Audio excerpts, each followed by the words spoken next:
Hey there, everybody. Welcome. It's July 1st. It's Gettysburg anniversary, 163. And I thought, what else to do besides have a live stream, talk Gettysburg, and bring somebody on who knows Gettysburg. So, welcome to our ancient one, Mark Herman. Hello, everybody. To talk Gettysburg and kind of give you a tour of what's coming up for Gettysburg over here too. He's got we've talked about it a little bit more. He's done a Gettysburg game, and I think he's played a few of them in his career. Everybody remembers this one. This one, we'll be talking about that because that's going to kind of evolve into something that you'll see later on here when we get going with this.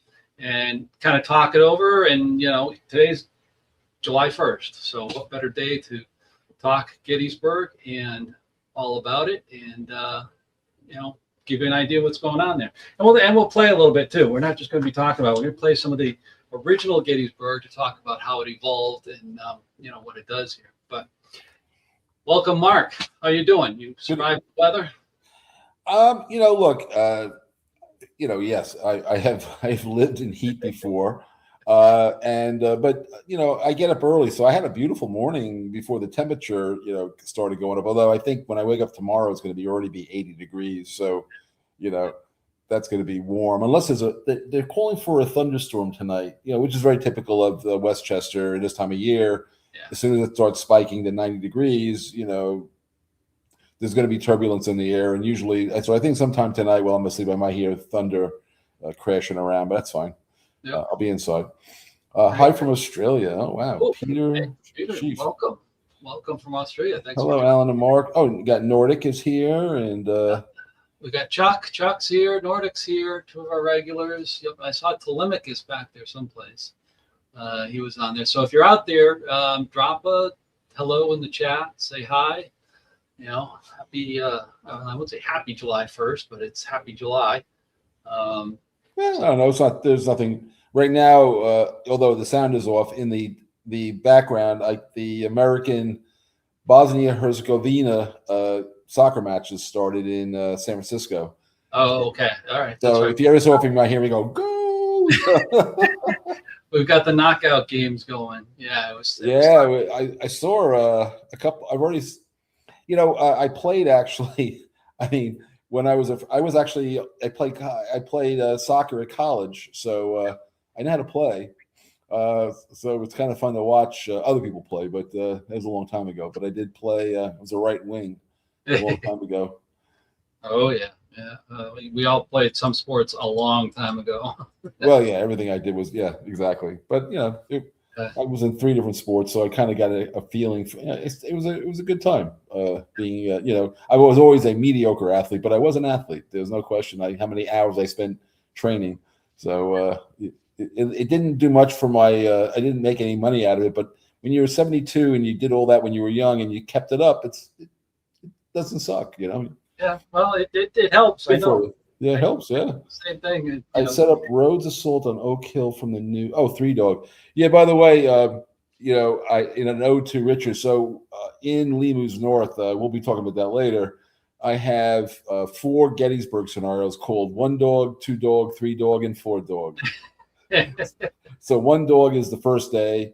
2-Dog is obviously just the afternoon of the second day. 3-Dog is the afternoon of the third day. But 4-Dog is what is traditionally, July 1st, 2nd, and 3rd, but I also play the 4th. So it's 4-Dog. 4 dogs. That's good. Get the nod in there to my buddy. Yeah. No. I mean, there's so much legacy there. So much. I think a lot of people got into the games through that. I know, Terrible Swift Sword. Yeah, I'm going to come right back. It's right there. I'm just going to bring something over for show and tell. Yeah, I mean, Terrible Swift Sword was one of the first Gettysburgs for me. That and Gettysburg 77, but I surely preferred Terrible Swift Sword. So this is has always been my preferred version of Berg's Terrible Swift Sword. This is the first edition, and I like this one better than anything that came after, only because I like the quirkier. That's a word, I guess. command control system that's in this one that they, cleaned up, or whether they cleaned it up or not, they changed it. But I do intend this at the end of this month. I'm going somewhere for vacation, and I'm going to bring the new one sitting right over there, the newest edition of this series, and I'm going to, at a minimum, punch out the counters and maybe play like Stevenson's Depot or some, play one of the small scenarios just to see what the system's like these days. But this was the one I've always played. Oh yeah. First but one. to be honest, I talked to a good friend of mine who, I know I've said this before, but I was a play tester on Terrible Swift Sword when I knew Berg, before I even worked at SPI. And Gary Gonzalez is a childhood friend and still is a friend. And I asked him the other day, to tell me from memory, did we ever finish an entire game of Terrible Swift Sword? I said to him, and because I was trying, and he said, no, I don't think so. So we definitely have played the first day to completion multiple times. We definitely have played into the third day, but we never finished. We never went to the bitter end. We guess we must have figured out who had won, or we were just like, my mother needed her dining room table back, and that was that. I don't remember how, but that's as far as I remember going. But I've never actually, when it comes to like Pacific War, people always start in camp, these strategic scenarios. And I'll submit that I have played it to completion. I mean, the word completion is important here, to the bitter end. And I doubt that anybody has ever played it 5 times to completion. Oh no, not 5 times. I've played it once. I have completed it once. Oh, then you're already in a rare craft just to say that. Oh yeah. I've got to put big, caveats. Hey, if you finished it once, that puts you in like a small club of probably. I doubt there's 100 people who could say that. Probably. Now, thousands of people have started a strategic scenario. That I believe, but finish, not that many. Yeah. It's a long. I still think I have the photocopied, not here, but upstairs, the photocopied sheets for the artillery ammo and everything like that saved for that, because I figured it was. You're talking about Pacific War or Terrible Swift Sword? Terrible Swift Sword. Yeah. I was to say. Yeah, and we did it over, I think it was about a month and a half worth of weekends. Luckily we could keep it set up. Of course, you guys made good progress then. Yeah, we would do like Friday, Saturday, Sunday.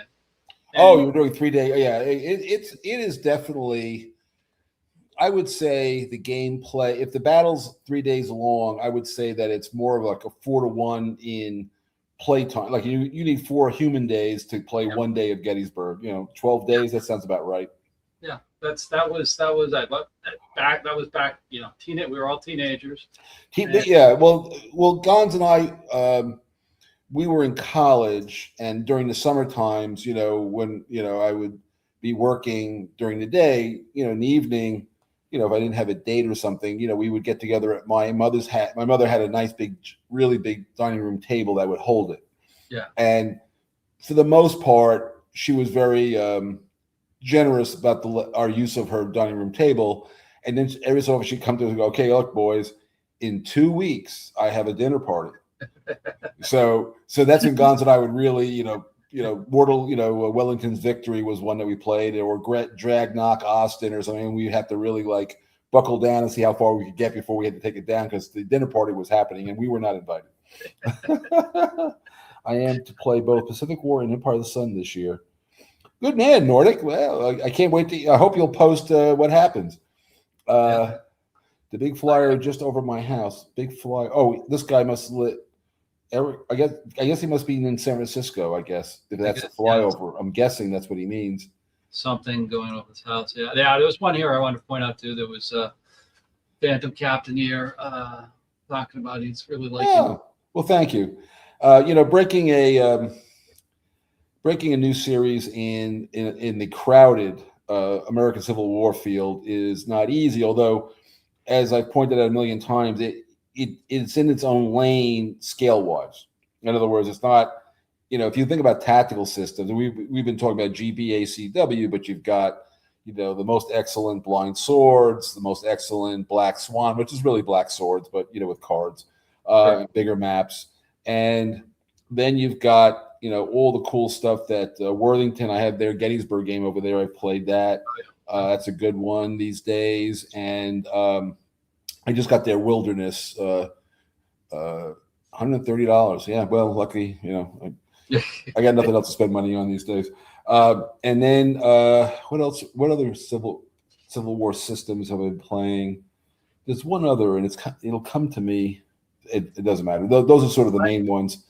Hey, Meandering Mike, and then at the other level, you've got there's only GCACW really at the operational level these days.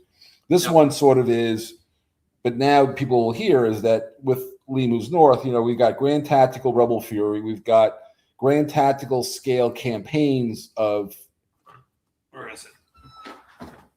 Here it is. On Potomac. And now Lee Moves North is brings the theater into it. And that's why I was asking you where you live. One of the biggest problems, although I played 2-player anything just to test it, but when you're using Stratego blocks, for hidden movement, there's only I cannot fake myself out. I mean, I know mechanically it works, but I haven't had any magical moments because it's hard for me to. I can simulate the real thing. I imagine. I can do all the different strategies that the other guy. Oh, hello, Jeff Fry. Hey, there he is. Hey, Jeff, how are you? Hey, gents. How you doing? I'm still kicking around. Yeah, that's what every time somebody says, "Oh, how you doing?" and they go, "How are you doing?" and I go, "Oh, I woke up this morning." That's my answer to everything these days. Getting out of bed's a plus. Hey, if you don't, they're getting a box of wood for you. But anyway, so in Lee Moves North, so I'm having trouble faking myself out with like a hidden movement game. So yeah. No, we could talk play testing, and we'll get into that here too because we got some good stuff to show everybody. Yeah. Welcome, Jeff. Thanks for jumping on. We got a good crowd in here so far with everybody. So what we're going to do tonight? Let me just introduce what we're going to do. We're going to talk a little bit. It's Gettysburg. It's July 1st, Gettysburg, and stuff like that. What I was thinking is we'll start off talking about a little bit of this old game now. I think it's like 8 years old, isn't it, Mark? It's 2018, so yeah. Yeah, it's almost 8 years old. So as the beginning of this whole series, this Civil War Heritage series, and then how it's going to evolve into what you're going to be seeing with what Mark has been telling. Is that Todd? No, that's McMurray. Oh, McMurray. The type is the size of like I can see pretty well, but I cannot read whatever the hell that says. Hey guys, what's going on, everybody? How's it going, Mark? It's going right. We're talking about Gettysburg on July 1st. I mean, how bad could that be? Amen. Alan, Jeffy, Poo Poo, how you doing? We're all Good. Gettysburg themed here, except for Jeffrey, which is the odd part. I do have it set up on a table over there. It's the best I can do for you. Nice. What is it? I don't know. I go over there and play for about 10 seconds, and then I'm bored and go do something else. What game is it, Jeff? 3 Dog. Oh, okay. No mojo, Mark. I still have no mojo. None. We're gonna, when I see you personally on October 19th, we're gonna do an exorcism. I hope it's better before that. I really. We're gonna go heal the healing of Jesus. We'll hit you in the head or something. I don't know. Just take a spare copy of find an empty box of the new 3 Dogs, slip a couple bricks in there, and just start chasing after him with it. Believe This me, is your burden to bear, Jeffrey. the brain wants to play, but the heart just won't do it. And I try. I've got some East Front stuff set up over there, and I think I've played the first turn, and it's been set up for 3 nights. It'll come back. All right, if we talk about this much longer, you're gonna have to pay us for therapy. I just want to be clear. We'll get Mark there. We'll get tour guide Phil. Tour guide Phil's good. He'll be talking ACW there and showing his stuff too. So all be good. So. Just have Phil start naming off brigade commanders until Jeff says, "Okay, I'll play a game." Still, I think you guys know. I don't know. I'm pretty sure people know this story. So when Berg did Terrible Swift Sword, I wasn't at SPI yet, but I was, like I said, I was a play tester of the Pickett's Charge scenario. And Berg could not find a name for one of the Union Brigade commanders. I don't know which one. I'd have to go look into it. So he decided, in Berg's typical way, he made his therapist Colonel, whatever the guy's last name is his therapist. So in Terribles with Sword, one of the Union Brigade commanders is not historical. I mean, I don't remember which one it is. You can probably figure it out by elimination. Somebody But the funny thing was, he would call me at various times. He goes, "Hey, I just got this new Gettysburg game, and they copied my OB." I go, "Well, how do you know that?" Because my therapist is still a brigade commander. and he was horribly amused by, and it was one of those. It was like a thing that I had like he would, and it happened at least like 4 or 5 times. By the way, some of the older, I don't know which I don't think any of the games that like are still around, but I just wondered. I have to check. I wonder if the brigade commander is still in the current 3-dog. I haven't looked. Well, here you go. Nordic's got one here. Oops, not that one. Where is this? That's one? right. There you go. McSickles.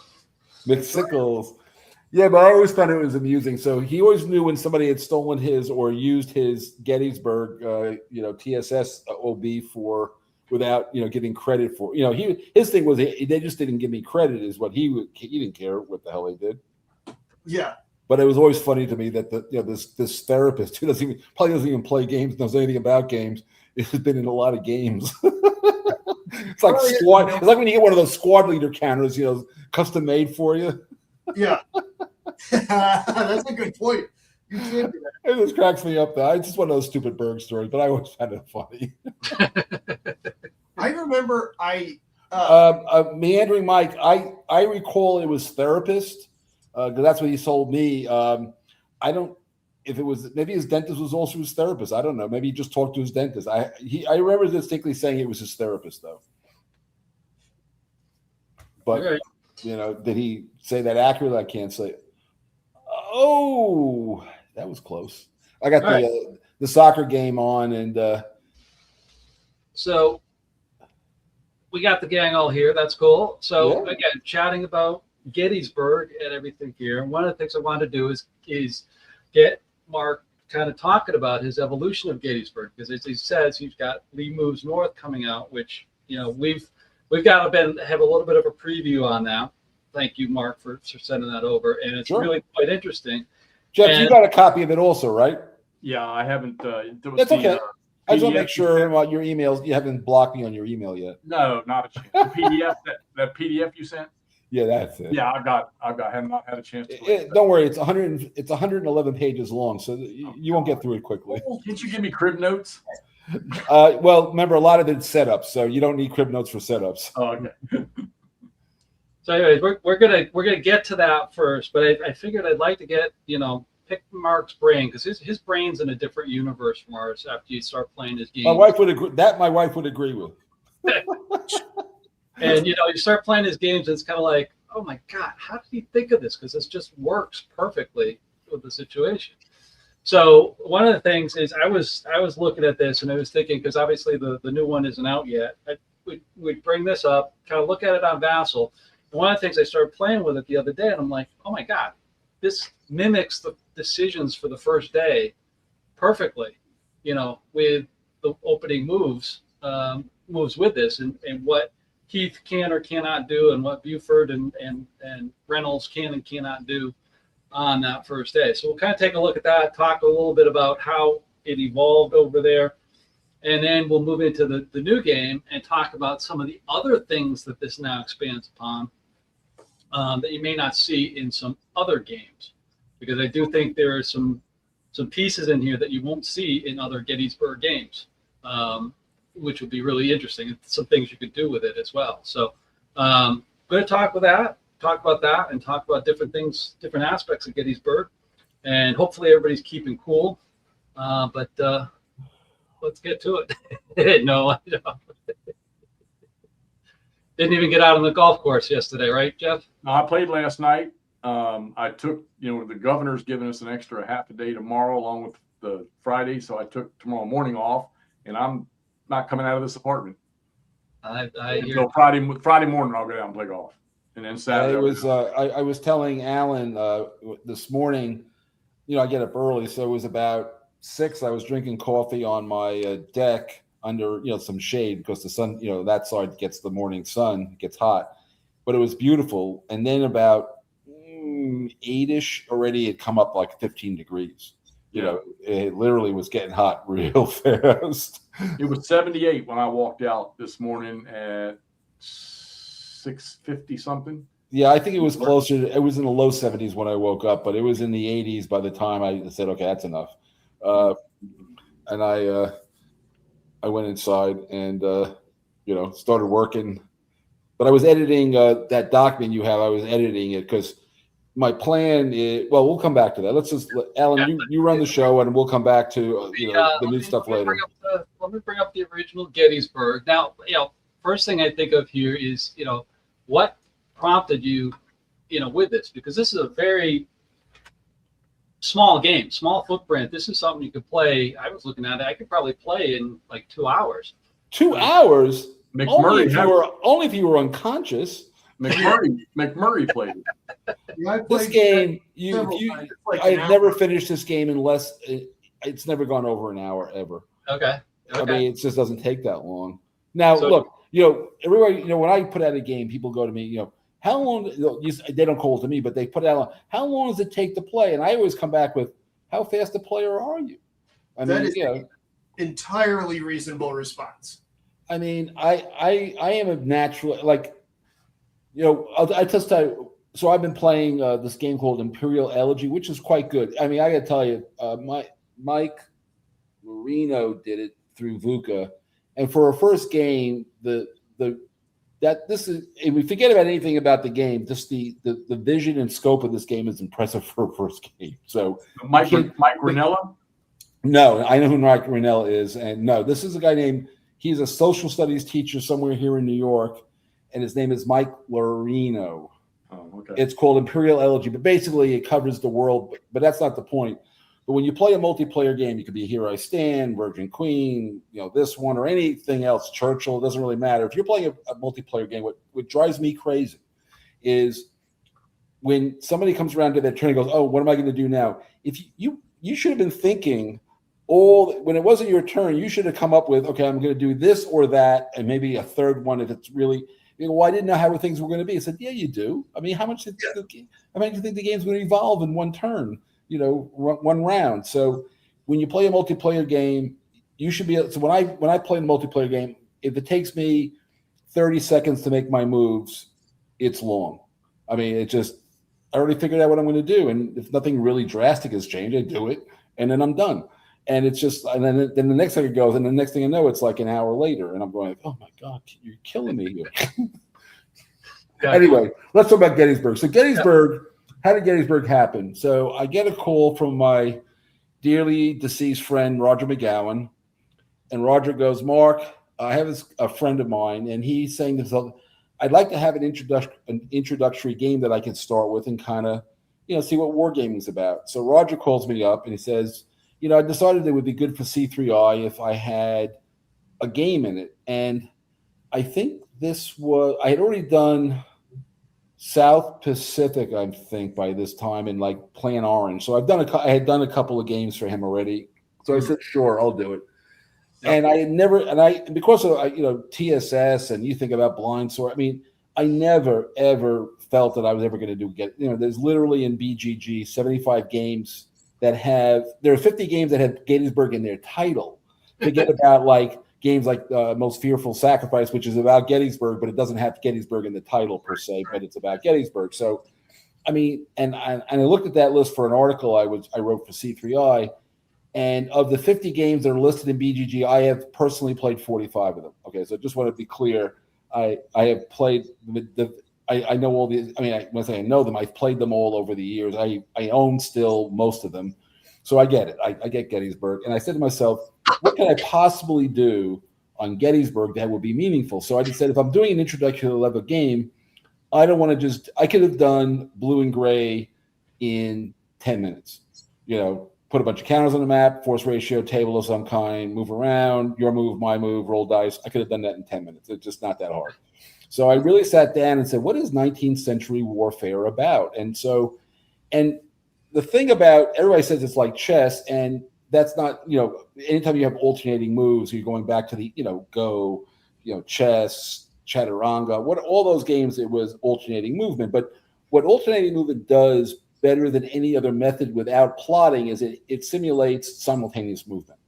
That's what I was looking for. So when I came to this idea of, you move a piece, I move a piece, it has various benefits, but the main one is it's as close as you can come to having simultaneous movement in the game without having plotting and all that kind of jazz going on. So that is why I went that way. And then I got this idea, the thought is that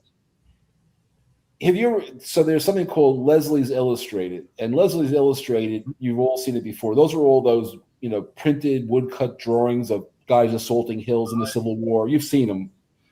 Oh yeah, all the Alfred Wad pictures and everything. Alfred Wad was one of their artists. He was their main artist, and he literally action photos of the Civil War are basically a sketch artist, because a camera then had like for you to take a picture with a glass plate camera, it needs about 3-4 seconds of exposure time, and all you would get on the real battlefield is blur. Even if you could set it up, and take a picture.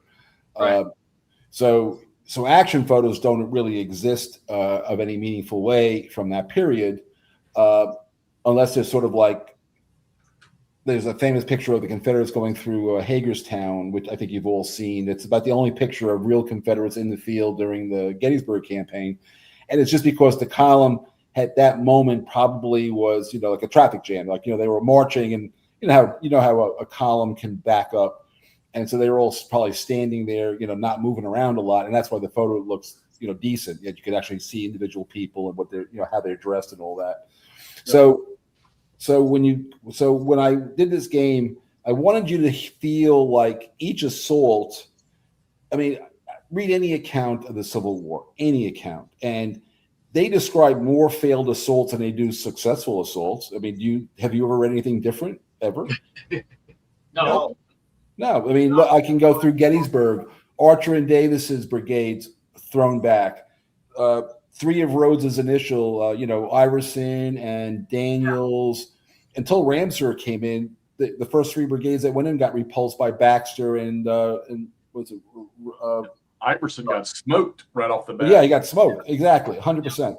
So when you play an odds ratio game, you compress all that into who won in the end. But I wanted you to feel like, I wanted you to understand the risk calculus of a commander, like how aggressive, how many times are you going to fail it and keep trying? Because that's what those guys were up about. And I wanted you to feel that. And that's not an experience you get in a force, in a force ratio game. And I remember when I posted somewhere about Antietam, and already a guy is going, well, how are you going to handle, the fact that the Union threw their pieces in piecemeal? The whole system's based on that. So I don't have to do anything is really the answer, because when SPI did in the blue and gray Antietam game, the problem was, when you look at the board, the Union has twice as many guys as the Confederates, more or less, pretty close. So the only way for that to come out even close to history is you can't let the 2-to-1 attack in any kind of coordinated way. Otherwise, the whole thing just goes off the rails in 2 seconds. That doesn't happen in the Rebel Fury system because it's all individual assaults. So now you're fighting compressed lines. Everything works out. There's no special rules for that because the system is already based on individual assaults, which you have in a force ratio game, you have to undo to make it work. And so again, I was dealing with all this. So for me now, look, as you guys can all see on the board, you see a total of 2 combat pieces, right? You got Heth coming down the Chambersburg Pike, and you got Buford on what would be McPherson's. He's on McPherson's Ridge. I'm looking back on the bigger thing over here. So, and he's sitting there, and what's going to happen is as soon as he moves 1 hex, just move the guy 1 hex there, Alan. Yep. As soon as he moves 1 hex, flip him because he's now in a ZOI. So this is where the ZOI thing is, that artillery shoots about a mile. So at this point, these guys are coming down the road, and Tidball, Tidball's battery is banging away at them, and you don't stay in column if you're being hit by artillery, so they deploy. And there's vedettes in that same mile. There's all these vedettes from the 6th New York or whoever, the 17th Pennsylvania. I forget which unit was exactly where in that picket line. And so now he's deployed into battle. Now Buford has a choice. He can say, well, I'm holding this ground, or he can move away, right? Because he's not yet, he's still in maneuver formation, so he can move 6 hexes. He can be gone in a second, but because of the mission, he's not going anywhere. So instead, go down to the bottom of the map, Alan. There's the first corps. So move the first corps. Now in this game, you move until you get near a zone of control. So he goes all the way up the road and gets right behind Buford in the first move, I believe, in this game, isn't it? Oh, he's not limited to the 8 points like in Rebel Fury. Yeah. Well, that's an evolution. So he can get to, I think, he can't. Yeah, he can get to one more. Damn close. Yeah, he can get to there. So now we've simulated Heth coming down the road. He's been delayed by the cavalry, and now here's the first corps. So now move Heth next to Buford. Flip over now he's got to flip. Now he's locked in. And now the next Union move is I would take him around the left side, which is where he came in. Now flip him. Now the Confederate is going to pass because he's got no other pieces on the board. Right. And there'll be enough moves move the first corps up. I got like 6. Yeah, it doesn't really matter. You have more than, and then move Howard up. He's down on on Taneytown Road. Oh, Emmitsburg Road, excuse me. And he just goes up as far as and the other thing is you can put him on Cemetery Hill just for now, so we can talk about Cemetery Hill in a moment. You can put him anywhere you want, but put him on Cemetery Hill. And one of the things people said to me was, why didn't you name Cemetery Hill? And the answer is, they didn't know that first off, nobody knew the name of the hill when they saw it, right? They came down the road, and if they weren't from there, they go, oh, look at that hill. So they only later on did it become Cemetery Hill. So I didn't want the players to fixate on different hills that are famous because that's where the battle was. I wanted them to stay on that hill because it was defensible. And if you note, Cemetery Hill dominates, your ZOI covers all of those roads that go through Gettysburg. You see, so you're dominating the road network from that location, which is why it was important. But you don't have to have a name, and you don't get victory points for holding it. It's not important other than it's a good defensive position. It's good ground, right? The famous good ground. And now we would roll dice and do all the rest. But to me, a Gettysburg game has to get this choreography correct. Otherwise, the whole thing goes, off the rails very quickly. And right.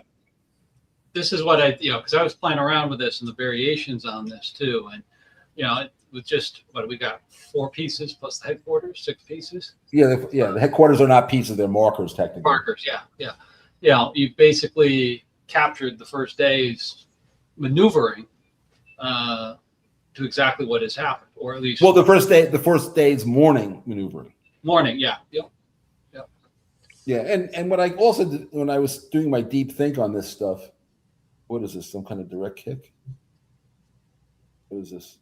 Oh, I'm sorry. It's a corner kick, and it's out. The point is that it was rare for a unit to do more than, like, at this level. Remember, each piece here is a corps or division, but it was rare for a unit to do more than one thing in a half a day. I mean, they just didn't. That makes total sense. One of the hardest things is Buford's masterful. How do you depict?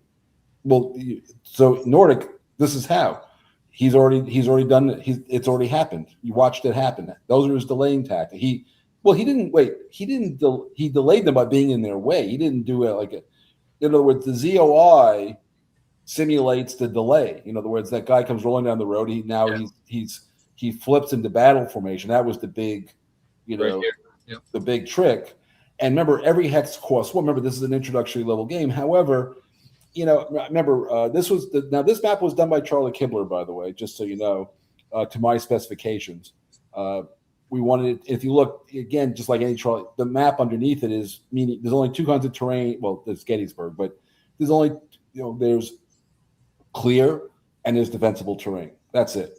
And people, if you play like I've played TSS, and an orchard +2, and this a woods is a +3, and the answer is I'm not sure. Where's that coming from? That's just like we're making that crap up. Okay, let's just be clear. Nobody's done an analysis of like how big a tree do you need to stop a bullet, or how do the guys, so formations in any kind of cluttered terrain, they have some stone walls around. I mean, there's all sorts of crap in these. These are farmer fields, and there's stone walls, and there's, there's trees that are down already. It's a forest, so there's trees that are already down, like up on just the roll of the land, even. Yeah, and the detail to stylize it. So I chose early on that I felt like, I'm okay with the idea that something was defensible. That seems to be clear, but to have these very slight variations. And I remember when I did work with Rick Barber on Rebel Fury, he's going, well, what about, should these be different? He was using all the movement point, and I'm saying, no, at a half-day scale, these guys are going to move until they run into somebody. If they're moving, going somewhere, they could cross. These battlefields aren't that big. I mean, Hexy, when you were in the Army, couldn't you walk a mile if you had a half hour, could you walk a mile? I know the answer is yes. Backwards, yeah. I was about to say, think about it this way. How far did Longstreet march before he got onto the field? On the 20 miles. Law did the best. He won 27 miles. It's basically from Chambersburg to Gettysburg is like 17 miles. Exactly. That's my point is, okay, bam, there you go. Even if that's in a full day, you divide that by 2. This map isn't, it might be 13 miles across, but I kind of doubt it. No, each hex is 1 mile, so you can count the hexes and miles are exactly the same. It's pretty close then, but yeah. Yeah, and by the way, you can just cruise. Yeah, if you're not being bothered, and remember in the Rebel Fury system, in extended march, your 4 becomes an 8, so you get to go 8 hexes, but you can move multiple times. So as long as there's, nobody is, time is. I'm very big on variable time. So how much time you get relative to the other side is based on who gets to where they need to be first, and once somebody locks in, they're sort of setting in stone like what level of activity can occur in that turn. And so you can move pretty far, but you could run out of moves for that half day. But there's always the other half day, right? Remember Longstreet, all those guys got from Chambersburg to the battle. So all of the guys from the First Corps at like in the wee hours of the morning camped within 4 miles of Gettysburg. So in this case, where the Heth piece is right now on the board, that's where on the night, like the wee hours of the morning of July 2nd is where Hood and McLaws were at that time on the morning of July 2nd, but like 2, 3 in the morning. That's where they were. And it took them to get from there to the right wing to line up for an attack until 4 o'clock in the afternoon, which is the afternoon. So it would take you a whole turn, given how the Union moved, to get down. Where's Little Round Top? You're gonna have to bring it up a little bit, but you can see where Little Round Top is. It's Little Round Top right here. I think that might be, yes, that's Little Round Top. So for the Confederates to get to like 2 or 3 hexes to the west of that, is that guy has to get from up there to down there, and in the game that naturally occurs. It takes a whole turn more or less to get down there. Yeah. And that's why the attack takes place in the afternoon. But I don't make a distinction of what part of the afternoon, because most attacks, after 2 hours or 3 hours, most humans, and by the way, just for the record, it's, we were talking about the weather earlier, Hexy. This is the weather that they had on July 1st in 1863. Correct. And they're also wearing, in fact, the Confederates had a slight advantage because the Union are all wearing wool uniforms because they had a lot of sheep. But most of the Confederates are wearing something probably made out of cotton because that they had a lot of, but they didn't have a lot of wool. but they had a lot of cotton. So I think most of the they used to call it homespun, right? A lot of the guys are dressed in homespun, and homespun is cotton, not wool. So it's going to be lighter than wool, I would expect. Yeah. Agreed. So that's interesting to see, because I just found it fascinating when I was playing this or just playing around with it, just how you could simulate this so easily. But then if I just move things around here a little bit, one of the things I was looking at is kind of this move, because right in here, Buford's really got this covered, pretty good. The one move I was playing with was, okay, well, I can try to get around here to the Mummersburg Road. Right? Oh, go ahead. I'll tell you what to do. Okay. So 1, 2, 3, 4, because they can only move 4. All right. So now bring up the first core to what would effectively be Oak Hill. Okay. Let me show you what I did. I was like, okay, I'm going over here for Heath. I took Buford back the road and put him here. Yeah, but I had to, so put Buford back. Yeah. Just take first core instead of going behind Buford. Just take him up to Oak Oh, Hill. okay. Yeah, because they can move the full 8 up there. And all right. So now what? Yeah, and well, what ultimately was coming down to is, Heath was still getting blocked. So even though you may think that you can get him, go around him like this, there's still enough maneuver that he is going to get himself out of position to do any sort of attack. And block. There's a YouTube channel which we've talked about before called History Civil War Minute by Minute. That one, and I cannot tell you now how many times I have seen his Gettysburg videos in some of them multiple times. But what's interesting is he does this very reasonable, the same kind of analysis I would do, and I did do, confirming his, is Lee's only got, of his army of 9 divisions, he's got 5 divisions on this side of South Mountain. He's got Heth, he's got Pender coming down from Chambersburg, and he's got Ewell's. Johnson has moved back west, so he's only got 4 divisions east of the mountain, and the Union has, technically 4 corps in the area, which is like multiple. They're not this a corps in Limu's. So a piece in Rebel Fury is 2 brigades basically. So a Union division, which was a 2 brigade thing, is typically 1 piece, but sometimes they had a 3rd brigade that was large. And if it goes over like 3,500 guys, it gets a 2nd piece. But the Confederates regularly, because most of their divisions are all 4 brigade to 5 brigade units, that's why they get 2. So in the game, the Union Corps, you've got 7 corps, but you've got 9 divisions. And it's about, and they've got some cavalry. So so the Confederates have a little bit of a maneuver advantage in this game on purpose. I wanted them to have a maneuver advantage, and they've got some good star units and all that stuff. And but ultimately, right now at this point in the battle in the morning, the Confederates are outnumbered. Right. I mean, there's just more Union guys in the area for a little while until Rhodes shows up in Pender. What did Davis and Archer fielded how many men? Buford had 3,800 horse soldiers. So Buford is probably just, let's call it 3,000 just to make it simple, but I don't think he had. I think he had like 2,900 or 2,800 troopers. Heth has got, think more in brigades, but Heth has got 4 brigades. He's got Archer and Davis, and behind him he's got Pettigrew and Brockenbrough. And now at this scale it's 1 piece, but in Rebel Fury it's 2 pieces.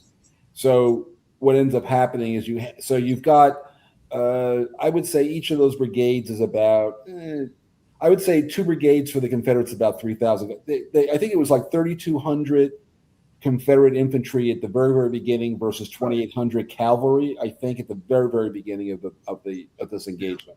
And I think Pettigrew's brigade was the largest brigade in the Army of Northern Virginia. He probably outnumbered the cavalry just by himself. Yes. That is absolutely true. But he doesn't come into the second piece.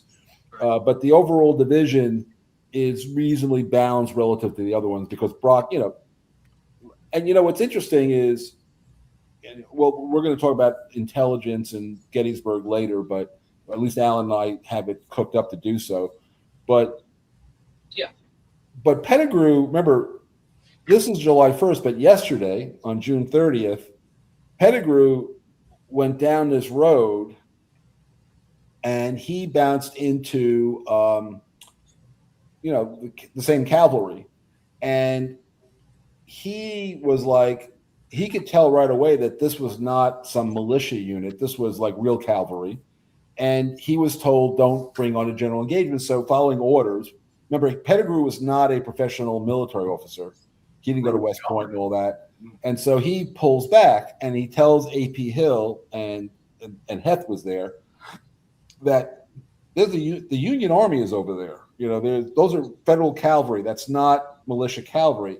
And A.P. Hill goes, look, you're a nice guy, but you're green behind the ears and you don't really have. And Pettigrew had been around a little bit. He knew what he was looking at. So Pettigrew then goes and gets one of his staff officers is a good friend of A.P. Hill's. I forget his name is Captain somebody or other. And they bring Captain somebody or other over to talk to Hill. And he tells Hill, because they figured, this is somebody Hill trusts. And he says, no, that's federal cavalry. And Hill goes, I don't think so. You guys are exaggerating. I don't know why they were so insistent that he was wrong. And Hill at some point finally says, you know what? I hope it is federal cavalry, because I think he realized he was wrong, but he didn't want to admit it in front of his subordinates. And so that's when Heth goes, can I do a major reconnaissance, they call it reconnaissance and force, but he went looking for trouble. He had 2 brigades. I mean, Heth's going down the road with 2 brigades in the lead.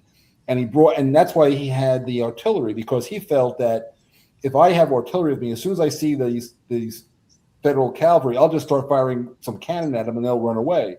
And the next thing he knows is artillery is fighting with Tidball in an artillery duel.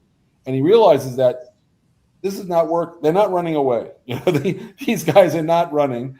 And now he's got to deploy into battle. And by the way, I checked all this. It took Archer and Davis 90 minutes to get from column into line on that morning. 90 minutes. That's how long it doesn't happen fast. Damn. That's real. Yeah. Yeah. And I think that most tactical games have that happen way faster than that. Yeah, it's a turn. Yeah, it's one turn, which is usually like an hour, but it took them 90 minutes just to get into column, get from column into line, and then they had to start moving forward. That just 90 minutes just to get lined up. Forget about that they did anything. Now the next, now it takes them, they can only advance so fast in line now, right? They don't go as fast. And by that point, you've got Cutler and Meredith are showing up, so it's game on. Yeah, they started deploying down in. And that 90 minutes. And so going back to the Nordics question, how do you show the delaying action? Well, the ZOI is what handles all that. In other words, you have to imagine that at the grand tactical level, these guys are moving up and all of a sudden there's vedettes and there's artillery shooting at them and they go, oh, wait a minute. And now they deploy into line. And now they can still keep going, but now they're not moving. They're not doing dramatic maneuvers on the battlefield. They're going to be moving 1 hex a turn, 1 hex a move, and you can move as many times as you want, but they're going to run into somebody like Buford at this point. And that's the situation. That's what's on the map they're showing is exactly what it looks like at the end. Well, other than Howard would be, you could have Howard left a von Steinwer's division, I believe, stayed on the hill. Shores and Barlow went forward, but remember this is at the core level, so you don't get. So the fact is, because of the zone of control and ZOI, that simulates the frontage of the 11th Corps north of the town. Right. And that's how it works. And but again, look, guys, we all we grew up on crunchy, intricate design games. TSS was certainly one of the first. Actually, I played La Bataille de la Moscova first. So, and that's what Berg was inspired by when I met him at Origins. Berg did TSS because he saw Bataille de la Moscova, by the way.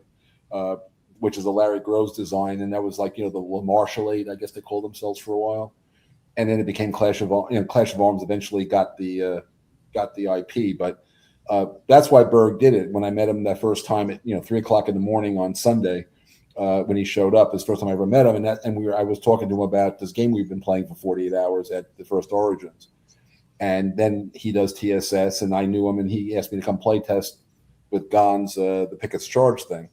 That's how my relationship with Berg started. Was at 3:00 in the morning. Yeah. Well, no, this is great because this kind of gives kind of an idea, the genesis of what the game. So what happened here was So when I do a game, I have, I have like my pros and cons list, and I did that before it ever got published. But as I wanted to do it, then of course, Roger, this game was very successful for Roger. Everybody liked, it was a real introductory level game. It's got 19 pieces, by the way. But I put a placeholder, which pissed me off. Berdan's Sharpshooters is in the game. And I had this idea that eventually I'd want to have smaller units that I could chuck out there to do stuff. So I put Berdan's in there so I can experiment. So I didn't fully develop the idea here, but it was here. And of course, the HQ, the whole HQ thing to keep it from being, Panzer chess, that keeps, the reality of what you could do maneuver-wise was within range of the HQ. But when I did Waterloo, I expanded the HQ to battle, the battle mode side, where you're picking your ground and you have less range. And detachments became much more robust in the system. And then when I went to Rebel Fury, the only thing that really changed was I put a much more Civil War assault-oriented combat system.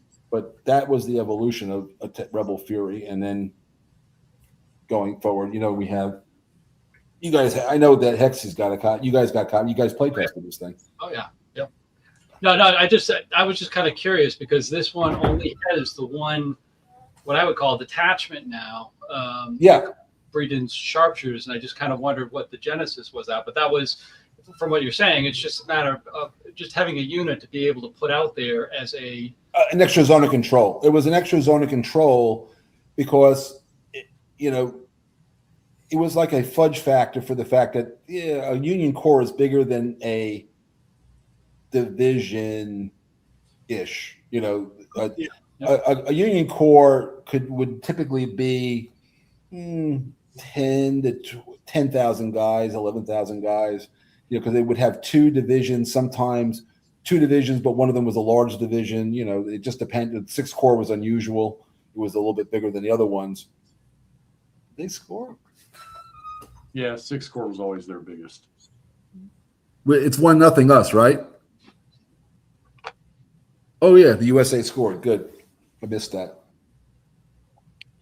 USA. You don't want to do the Norwegian row there that they were doing. I rowed crew in college. I did plenty of rowing. No, that's interesting. I just want to see how that fits in, and that kind of makes sense to me as well. Speaking, you mentioned about the attack procedure. So that was another thing that I noticed is quite a bit different in Rebel Fury and Army of Potomac. And you said something in there, and I wondered maybe that's the reason why it changed so much, because in this it's there's no table. We have the attack table in Rebel Fury and Army of the Potomac, but in here it's just basically comparing dice rolls and a few modifiers and things like that. So I kind of wondered what was the big reason for the change. You mentioned something about well, this was an introductory level game, so I purposefully, from the very get-go, I remember my lovely wife was one of the play testers, and when she says I don't do math, she said that to me, and I said that's fine. So the game doesn't have a combat results table of any kind, and I kept that idea with Waterloo because it seemed to work pretty well. Waterloo also introduced Napoleonic cavalry, which was the big change there, which is not present in Rebel Fury at all. It's only in Waterloo. And I will be doing a Napoleonic series, so you'll see more of a Waterloo, version coming out at some point, going down that path. at some point. But going back to this, but when I was doing, so sometimes when you design, you realize that, I some people like the just straight dice roll system, which is fine. It works perfectly well. And I had the artillery, and because of when I was a kid, did any of you guys read the book Guns of Gettysburg? Oh yes, Guns of Gettysburg. Yes, old book I read, and so the whole artillery duel thing was something that is very, and which is, by the way, in many ways almost unique to Gettysburg. Very few Civil War battlefields had, there's, First Manassas a little bit, this one, but very few battlefields had sort of like that open range, lots of guns shooting at each other in counter battery fire. Antietam has a little bit of that, because of the big Parrott guns that were, lobbing shells in from across the river, which are in fact in the Lee moves north, by the way. They reduce Confederate defensive. When you put the marker down, it reduces their defensive fire by 1. Goes from 4 to 3. Oh, that's awesome. Huh? That's awesome. Yeah. Well, they had. They had, what was it? Was there 8 of them? They had these 10 and 20 pound Parrots up by Pry House, and so I got everything. Again, the key is to have you experience in any one of the battles I do in the series. All the details are there. It's just I don't spend a lot of fussing around with them. You're not rolling 28 dice to see if somebody gets to move or not. It's all built into a different kind of system. Yeah, you're focused on the strategy, not necessarily the. And to be clear, I want you to focus on in the combat the risk calculus. When do you feel like, remember, if you lose more than 2 guys in a turn, anything after 2 is dead, and so that's where your risk calculus goes. Can I pull this off? I got 2 guys, or the other guy can counterattack if he still hasn't passed yet.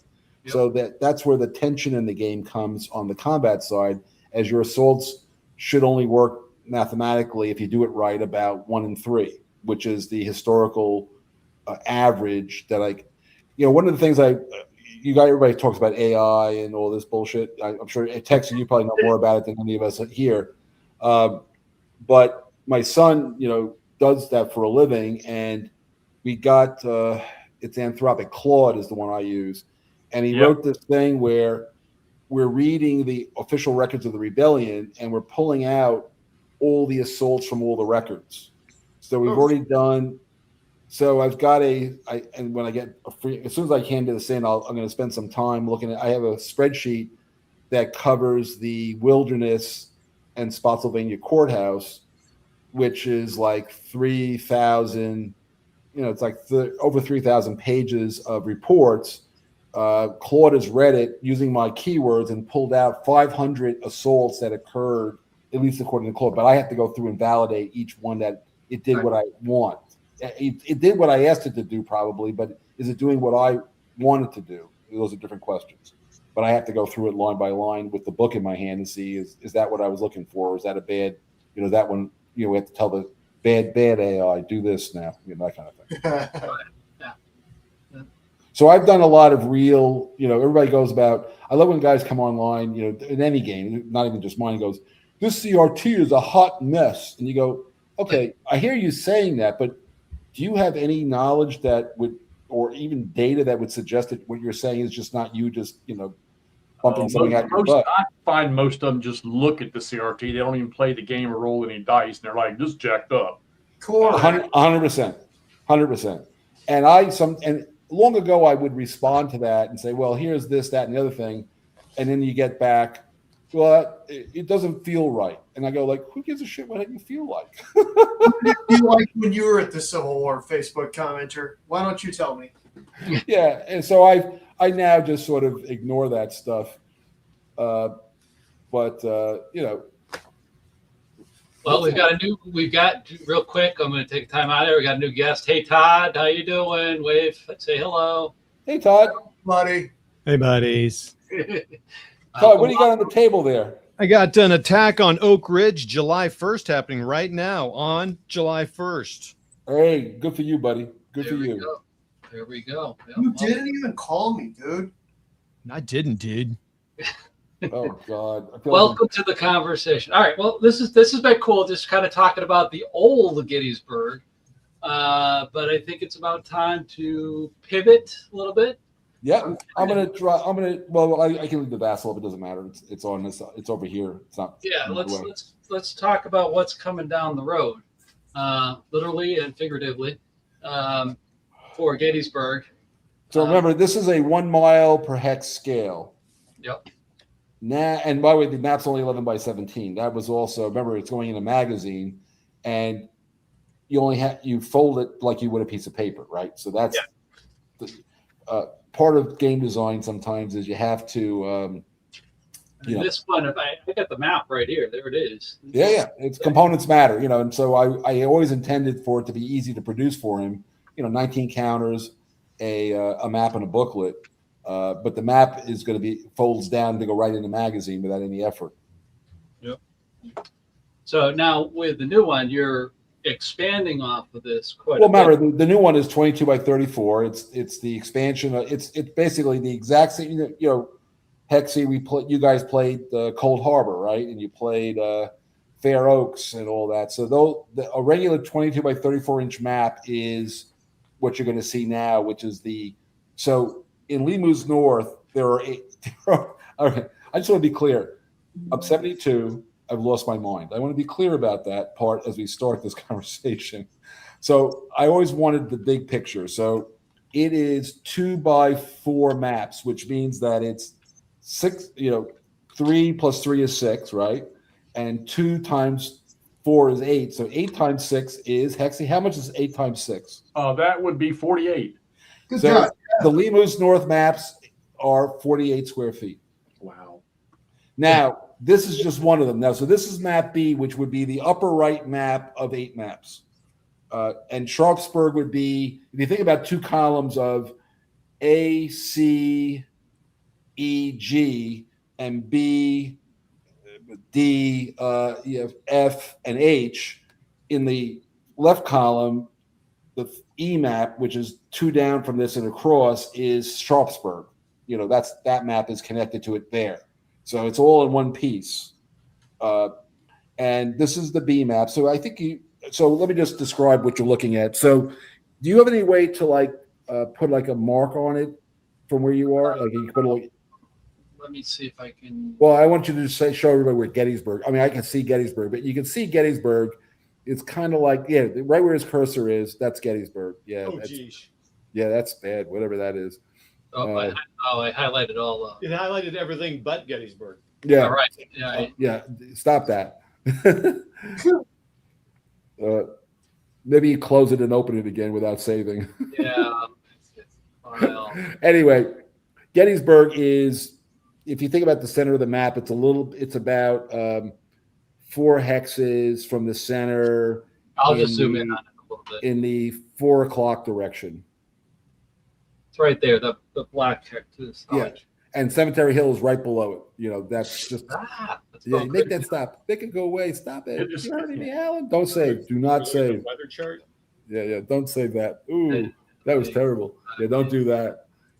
Obviously, it's able to pick out the elements of the map. That's interesting. I guess it could see the levels, whatever program you use. Okay, so if you go from the where you can see where Gettysburg and we'll bring it up in a minute, but if you go in the 10 o'clock direction, that road goes all the way into the South Mountain. That's the Cashtown Gap, and map A has Chambersburg on it. The Chambersburg, that's the Cashtown Gap, but it's that road goes to Chambersburg. And if you play with the A and B map, that road connects all the way back to Chambersburg. But you'll note that in the upper right, the entire Eastern Cavalry Field is showing. Don't do that. Is already on the map, and That's over here. And if you go down, I can see it. If you go down, is Lemus are going to be both the same? Yeah, all the way to yes, it's a 62-63 campaigns. Yes, there was alt and then the words cut off, so I don't know what the extra comment is. So if you look now, you see where so if you go from Gettysburg and you head down like in the 4 o'clock directions towards the lower right corner. You see right where you are there? Two taverns. That's two taverns. That's where the 12th Corps with Slocum was just sitting the whole time and didn't move until late in the afternoon on the first day. So you could see that he's already on the map, and Taneytown and Emmitsburg are just below this. You know, the map map D. If map D was on, Emmitsburg and Taneytown are just like 8 or 9 hexes south of the edge of the map, because it's basically, it's like 17 miles from Taneytown to Gettysburg. So if every 2 hexes is a mile, you got about another 8 or 9 hexes, and you're already, and you can see all that, and that's where Meade's headquarters is, and all that kind of jazz. So, and then the York, the Hanover Road is coming. So the perspective of the battle is you're getting a lot more, and what's more important is this game. Look, I know, people who are into this thing. What has fascinated me about the battle is not the battle fascinates me, but what happened after the battle. So you can see the Fairfield Road. So Lee did not retreat back to Chambersburg. He went to Fairfield, and Fairfield is on this map, I believe. The road goes off to the, there it is. So, Jeff, is your house on here? No, his house is, yes, on map G. You're near Falling. He's in Falling Waters. Yeah, Falling Waters is on map G. Yes. Sorry, I apologize. That just hit me and I got all excited. Yeah, he is. So he's on map G. He's on the bottom left map of the 8 maps. Did you change the name to Hexy's house or Jeff Hexy or something? We do have, in a hidden ghost shrouded way in the layers, it does say Hexy's house somewhere. Perfect. Anyway, so when you play this, the campaign, and there are multiple campaign scenarios, and I can describe that. The retreat, technically, you go off the way they did historically, off that edge of the map, and you get onto where that would be map AB. So you end up going from here onto map C, which is the map below A on the left column of maps, and that's the Cumberland. And the left set of maps is the Cumberland Valley, which is Lee's line of communication. So Todd, you can actually use this book now to play the game. Yeah, I mean, you can use that for this too. Yeah, exactly. You'll be able to do the pre and post. The pre and post stuff. Yeah. So I go back, and so what happens, and I've been working. That's what I've been working on.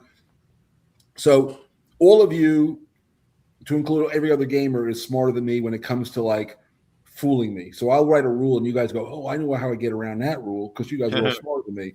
So what I've got is when Lee, in the big feet, when you go from when Lee is north of the Potomac, he cannot get ammunition replenishment like you can in in Army of the Potomac. Lee, as he's falling back on Richmond, everybody can get ammunition replenishment in Army of the Potomac. In the Gettysburg campaign, when Lee is north of the Potomac, he cannot get artillery ammunition. So if you've got 19 shots, whereas the Union is getting ammo replenishment, when they get low, they can get ammo replenishment from Westminster within a day or so. So the Union has technically unlimited ammunition, just not easily gettable if you use it too quickly.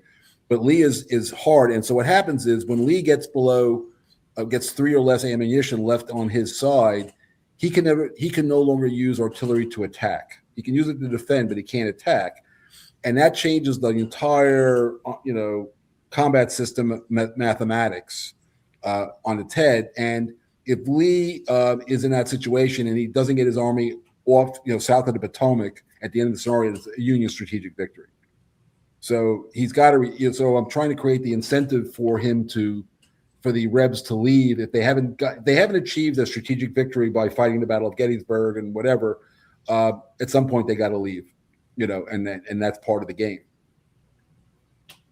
Yeah, that makes sense. I mean, that's one thing that really intrigues me is being able to play around Gettysburg. You got most of your games like The Most Fearful Sacrifice, like Three Dog, and everything else, which covers.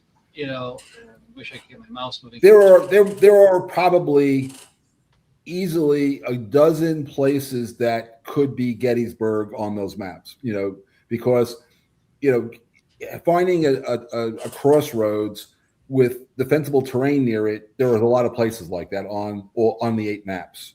So Right. Gettysburg can occur in Gettysburg, but it's not mandated in any. There's no special rule that says you have to fight it. You have to go to Gettysburg. There's Right. no such rule. I do have rules for. So one of Lee's big maneuvers, which is a big deal in the campaign scenario, is you get so each side is accumulating victory points every turn for staying to their military objectives. So the Union is getting 4 victory points a turn as long as they're between Lee and Washington and Baltimore. So if Lee can get around, they stop accumulating those points. Lee is getting 2 victory points a turn for maintaining a reasonable sized force in the Cumberland Valley because he's sucking up logistics. He's doing logistic, sourcing or whatever you want to call it, foraging. And he gets 2 points if he has troops that are off the map to the east, because the whole reason, and again, remember this all comes out of his actual report that he wrote in January 20th of 1864. He wrote out a lengthy report of his Battle of Gettysburg, and which is supported by the other core things. There's obviously some spin on some of these things, but there's other pieces of data that sort of get you down to the right place. And he's very clear that he sent Ewell east of the mountains to keep the Army of the Potomac east of the mountains. Otherwise, his vulnerable supply line back to the valley would be cut, and then he didn't want that. So Ewell's move was both to threaten Harrisburg to keep the Army of the Potomac from coming in behind him. And in fact, Hooker's plan, before he got fired, he thought when Lee went up the Cumberland Valley that he had him to rights. He was going to basically, this is how Hooker and Halleck hated each other. And Hooker's idea, and that's why the 12th Corps was at Leesburg, he wanted control of the Harpers Valley garrison. And the 12th Corps was supposed to move to Harper's Ferry, absorb, I guess it changed from like Milroy to French to, there was multiple guys, but Milroy, I think, was the main one at that point. The 12th Corps Milroy were then to move from Harper's Ferry and knock out, and by the way, the bridge at Falling River, right?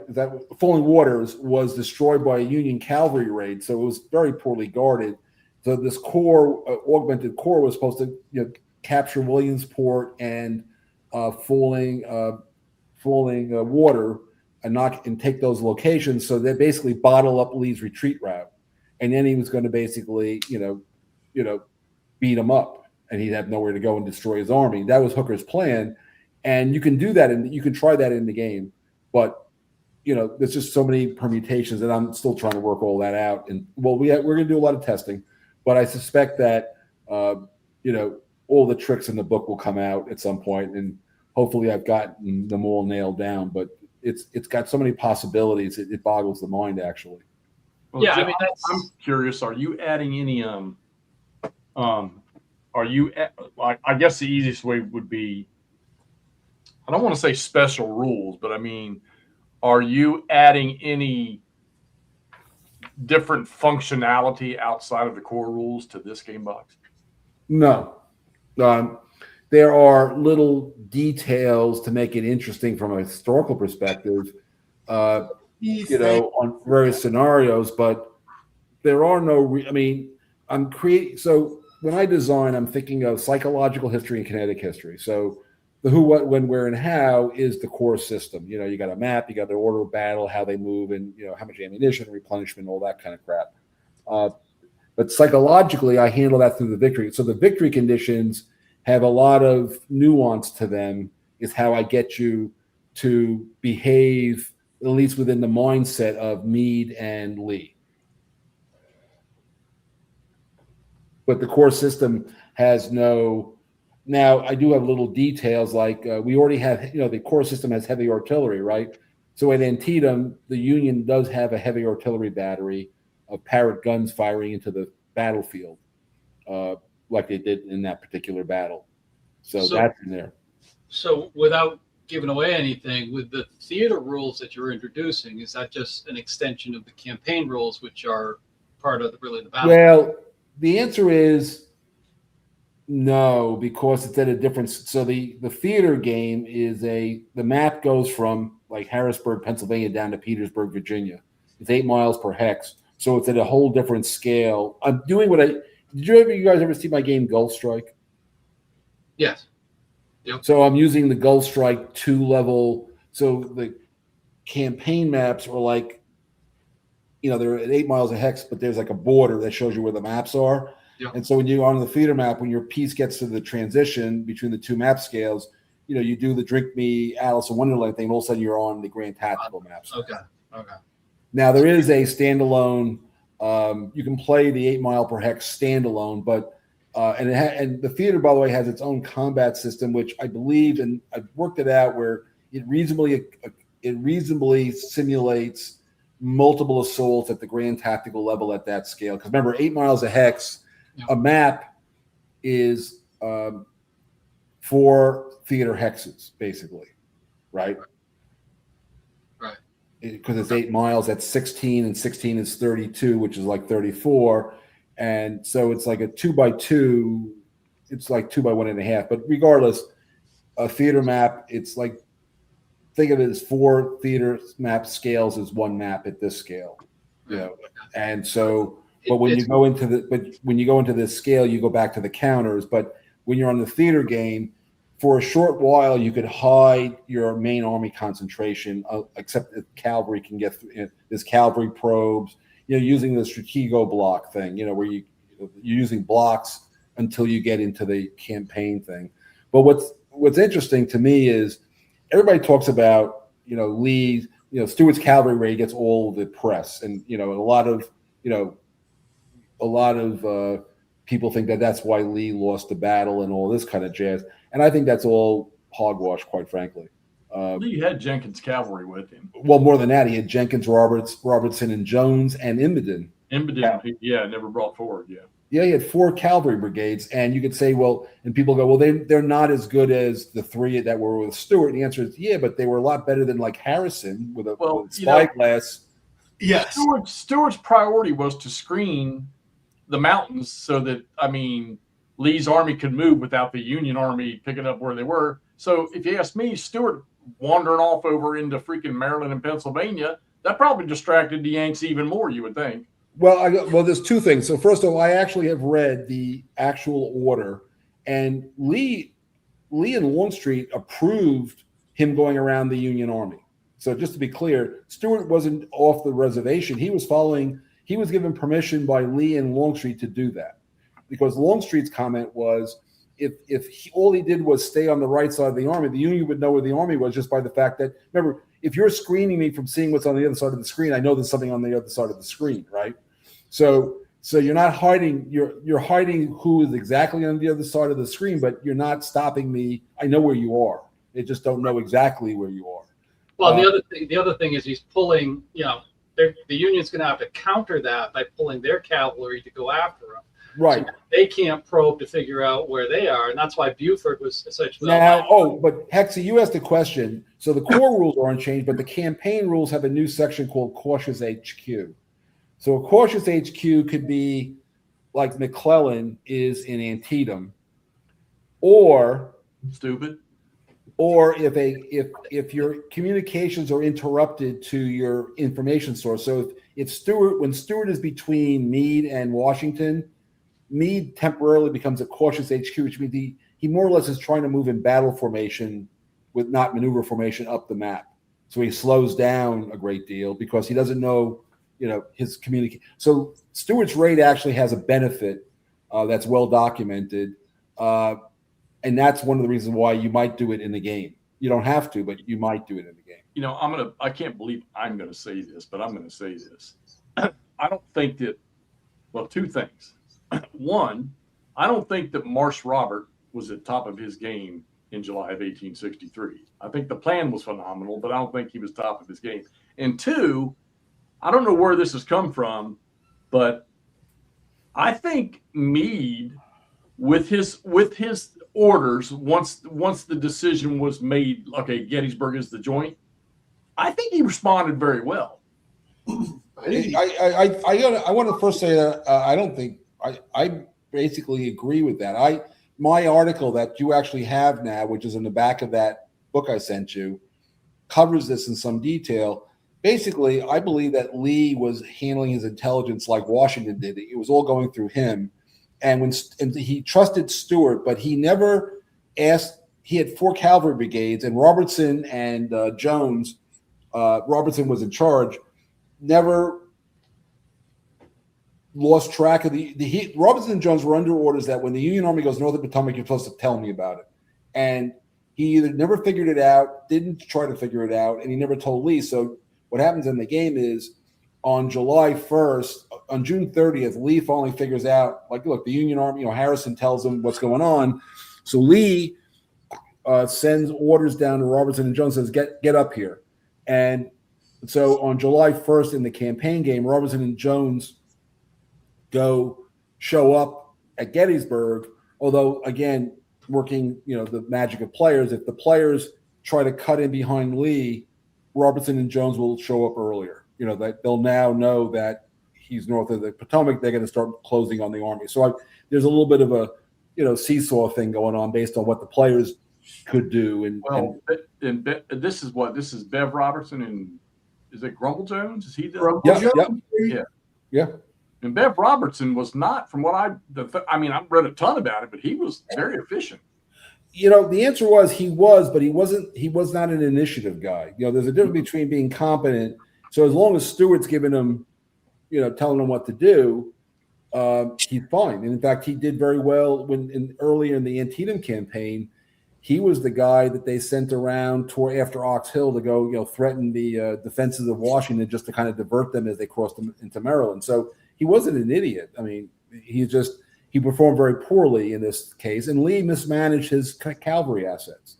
He had plenty of cavalry, and more importantly, Lee on June 28th knew on June 30th, Lee knew that the Army of the Potomac was at Taneytown and Emmitsburg. He knew that.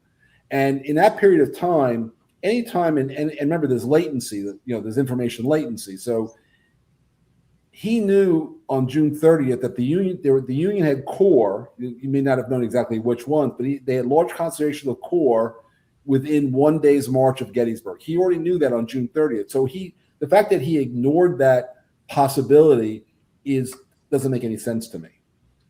I think if somebody sat down and just took a notepad and started making a column of screw ups at Gettysburg, you could go through an entire freaking stenopad. Well, more importantly, I got books on it. I mean, I've literally read for this. Well, first off, some of these books I read my whole life, and the cool part is I had some of these books I haven't touched in decades. I got to reread them all. So Coddington, Sears, Guelzo I read more recently. There's another. I have Fans. Fans. Oh yeah, Fans, and Fans has 2 books. He's got First Day, and he's got Cemetery Hill and Culp's Hill, which is a great book. A good one. Yeah. I venture, Nord, I'm going to tell you, Hancock did screw up at Gettysburg on the first day. Could be. What do you think that? Because he didn't have the balls to tell Howard, "Hey, buddy, I'm sorry, but I've been sitting here. I'm in charge." Instead, there was. By the way, there's a whole thing about in Coddington around Slocum. Slocum was the senior guy from the way that they track that kind of stuff, and when he showed up, he thought he was under Hancock's orders, and Hancock said, "Oh no, you got an order from me. You're in charge now." So Slocum was like, he was not such a but I had to work all. So when you asked me about special rules, the Union arrival, some of the there's the non-sandbox version, right? The actual battle scenarios. The 12th Corps can't move until the Confederates kind of get near Gettysburg. Is this the Slocum being hateful rule? Yeah, I don't know about that, but it is the toddler. Well, you had the problem. There was a problem that when Reynolds was in charge of the 1st, 3rd, and 11th Corps, he was the wing commander, and the 12th Corps was still technically under Meade. So I'm simulating the fact that you got two, just like in any situation, you got two command chains. And when Howard calls over to Slocum and says, hey, I could kind of use some help, Slocum didn't really get all that energized. And he claims he didn't hear the battle 5 miles away. And at some point, the soldiers are saying, I think we can hear something. And they send his aide up to a hill. And he goes, oh, yeah, there's a battle. I can see smoke. I can hear cannonade. I can see I hear gunfire. There's a battle over there. So that was the first time. And everybody's talking about acoustic, dead zones and all this crap. Well, but the reality is Slocum just didn't want to go. He also kind of didn't send him up the Baltimore Pike. Williams actually went up towards the York and went up through Hannah. Well, there was a little bit. They sent Geary. They had Geary cut over to the Hanover Road, and and by the way, accidentally that may have saved the Union from an attack on late in the first day because he was seen by. Remember that one thing that's also missed by people. Every one of these hexes on a side, there are like a couple of guys. There are scouts. This guy was his Captain Ligge, Lige, was the head, Army of the Potomac, Army of Northern Virginia scoutmaster, right? I don't know, like the Cub Scouts, but he had a whole unit of scouts, and they were guys. There's always like one or two guys riding down every road, just looking around. If they see something, they ride back and say, "Hey, there's guys coming down that road." So there's a lot more basic information going on that is not usually simulated in the game, but these guys know where they are to each other. So what happened was the 12th Corps, Geary, was it Williams or Geary? I think it was Geary. Geary cuts over on a shitty road up to the Hanover Road from the Baltimore Pike, which is he was moving down. Up over and one of Ligge, and they were trying to come in on the flank of the Confederates to do them some harm. Yep. And then he gets word that the Confederates have already taken Gettysburg, and so they may be isolated, and he came back. But while he was over on the Hanover Pike, he got seen. And then Early had to send Gordon and Hayes down the road to say, hey, is there anybody coming down that on my flank? And so as they were trying to organize this assault, and Early, and this goes back to the whole, could they have taken Cemetery Hill on the first day? Early went to Lee. He was able to put together about 6,000 or 7,000 guys, fresh troops that he had available. And he was just looking to see, can I get any help from Anderson or anybody in Hill's Corps? And Lee personally told him, no, you can't have anybody. So Lee squashed like any initiative that Early was trying to put together for an assault. And then this Geary thing happened. So a couple of his guys are kind of distracted for a little while, looking to see if anybody's coming down the road. And by that time, multiple hours have gone by. Now it's gone from, 5 o'clock in the afternoon. It's now like almost 8 o'clock. And now it's getting dark. And then they just decided to call the whole thing off.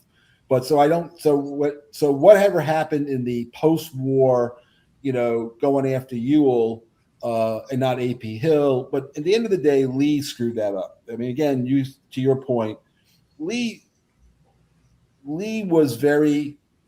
problem, and I'm going to be fair, Lee's problem was he's deep in enemy territory.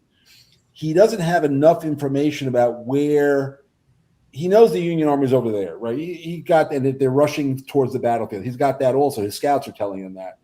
But he can't tell, and he doesn't have Longstreet up yet. That's the thing that keeps bothering him. He doesn't have Longstreet. He doesn't have his whole army together.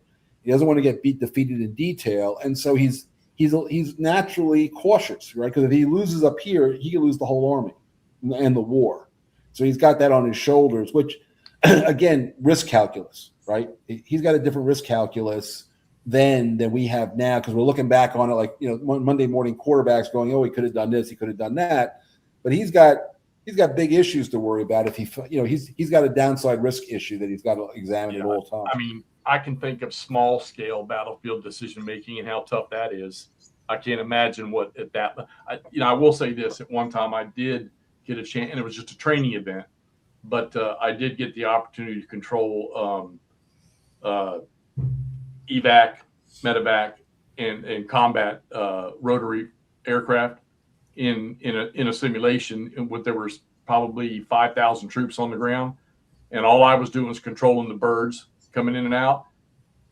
That was that was not easy. So I can't imagine what that level of command was. And like you say, Lee was taking a lot of it on by himself. So, and again, this is the case where he just doesn't know what he knows what the Union Army is now. He's been fighting the battle for a whole day, so he's got that part figured out. But he also knows he's only fought.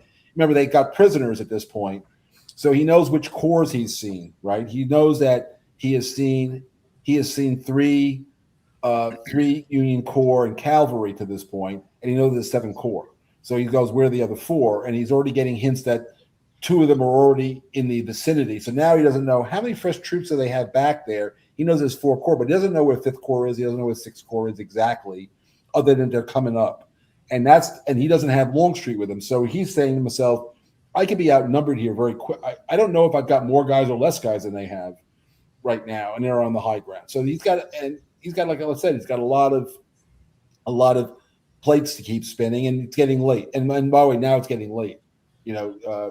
So I believe sunset at this time of year, they didn't have daylight savings time in 1863. right. So I think 8:30 is dark, not dusk. I think 7:30 is because it'd be an hour earlier. I think it's 7:30. So it's basically getting to be pitch black by this point. And, night assaults into ground where you don't know how many guys there are there and everything else is not something that they would normally.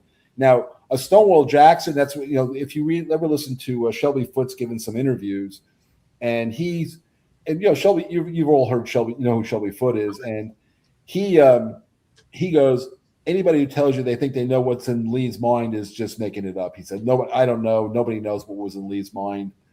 So we can only conjecture. But what he was saying was that if Jackson had been there, he might have put together that assault without ever asking. They might have gotten to Cemetery Hill, but Cemetery Hill was not undefended. The Union by 5:30, the Union had 20,000 troops on those positions, and by evening they had 27,000 guys. So they were they basically had as many guys as the Confederates had. Well, the other thing is they had already held it, as you said when we were playing the other game.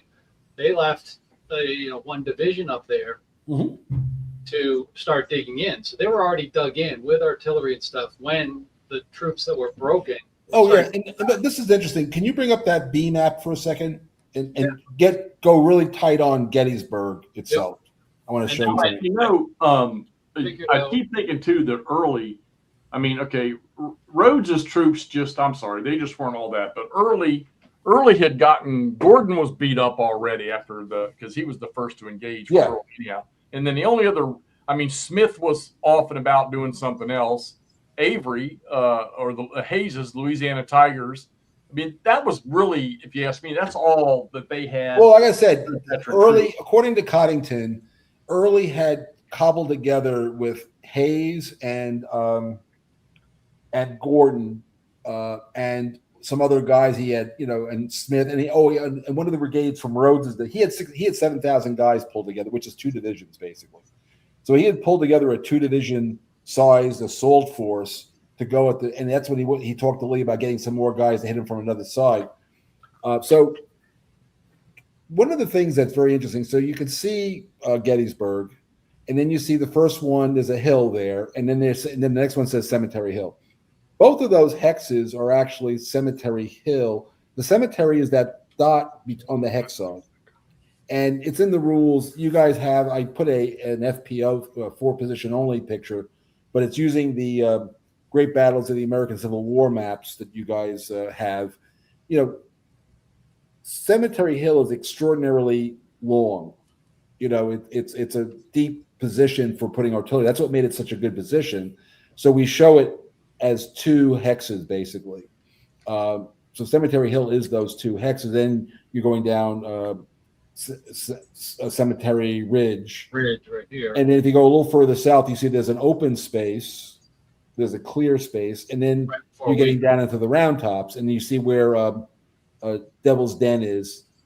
So basically, Sickles is down there, and he advances to the Peach Orchard, which is 2 hexes, like in the 10 o'clock direction. You see the Peach Orchard? And the thing about the Peach Orchard is it's called Hook's Ridge. is the actual name of the position. And a lot of games don't make enough of that is a defensive position from a certain direction, but it is a ridge there called Hook's Ridge. And so, we've done a lot of work on, and then of course you've got Culp's Hill is adjacent to Cemetery Hill, and you got Wolves Hill and Benner's Hill and all that stuff. But if the Union's not careful, if the Confederates can get up on Culp's Hill, they're in good shape to outflank the whole position. So you can do all the historical stuff. And the real thing that Early was thinking about is if Cemetery Hill was too tough, they felt that Culp's Hill was unoccupied, which is true. And if the Rebs can get in there on day one, the whole Union position doesn't work anymore. Well, I know we've all seen it. That Culp's Hill terrain is a freaking nightmare. It is, but it is 30 feet higher than Cemetery Hill. Yep. Well, that and the East Cemetery Hill, that's just nothing but a freaking killing funnel right there. I can't see Early in them. No, but the point is, once they got to Culp's Hill, they now can they hold the position. They don't have to do anything. Remember, they got to where they want to go. So now the guys on Cemetery Hill what are they going to do? Right. If that were to happen, remember, this is Rebel Fury. The Union guys are stuck with attacking to get Culp's Hill back. Right. Otherwise, their position's turned. That Speaking of happened. the devil, there's the In my TGP. game of what do you call it? Of Most Fearful Sacrifice. We got Todd. Was it Early? Who did we get on Culp's Hill? It was earlier Rhodes. I think it was Early. I think it was Early. Yeah, it was early. And after some infantry attacks, we kind of resolved to, okay, we're just going to surround them and pound the living daylights out of them with artillery. And that's how we wound up having to pull them off, because we took all the reinforcements that were coming in and just hemmed them in, and then spent several turns just blasting them until finally we could just kind of waltz in with decent, combat. That was rough. So the way that a Grand Tactical level handles it, if you get a Confederate division onto Culp's Hill that has basically artillery support, they're going to be a bitch to get off of there. Exactly. And I don't have to do anything. You're blasting them as at a tactical level. You're shooting artillery. But if I'm holding that ground, Cemetery Hill is more or less surrounded, and you can't go through zones of control. So you've got to, whoever's on Cemetery Hill is cut off. And now I can turn I'm assuming you'd be able to turn the entire Union right flank at that point with that as a pivot point. Well, Pretty close. Oops, come on. Oh, come on. Stop that. This hex is definitely in danger, and this is highly threatened. Exactly.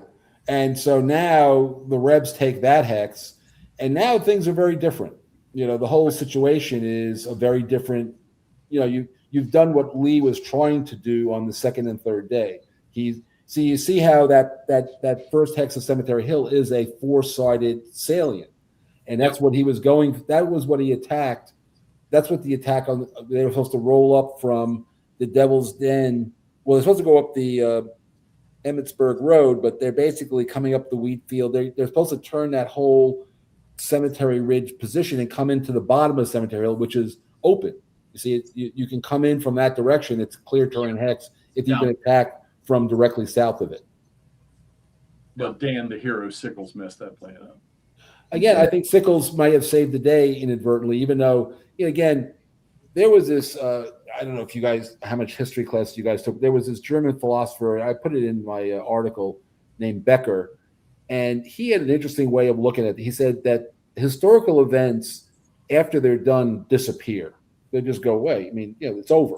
And what happens after that is people discuss it and they affirm what happened. And the affirmation, whether it's accurate or not, becomes the story. And a lot of Gettysburg has a lot of affirmation that has occurred over, a century, 150 years. But a lot of people are starting to relook at this stuff and they're saying, not so much. And so I have been steeped in that kind of thinking. And whether that's right or wrong, one of the things as a game designer, Frank Chadwick, I think, said it best. Obviously, a real talent, Frank Chadwick. He said, a game design is a designer's argument about why things turned out the way they did.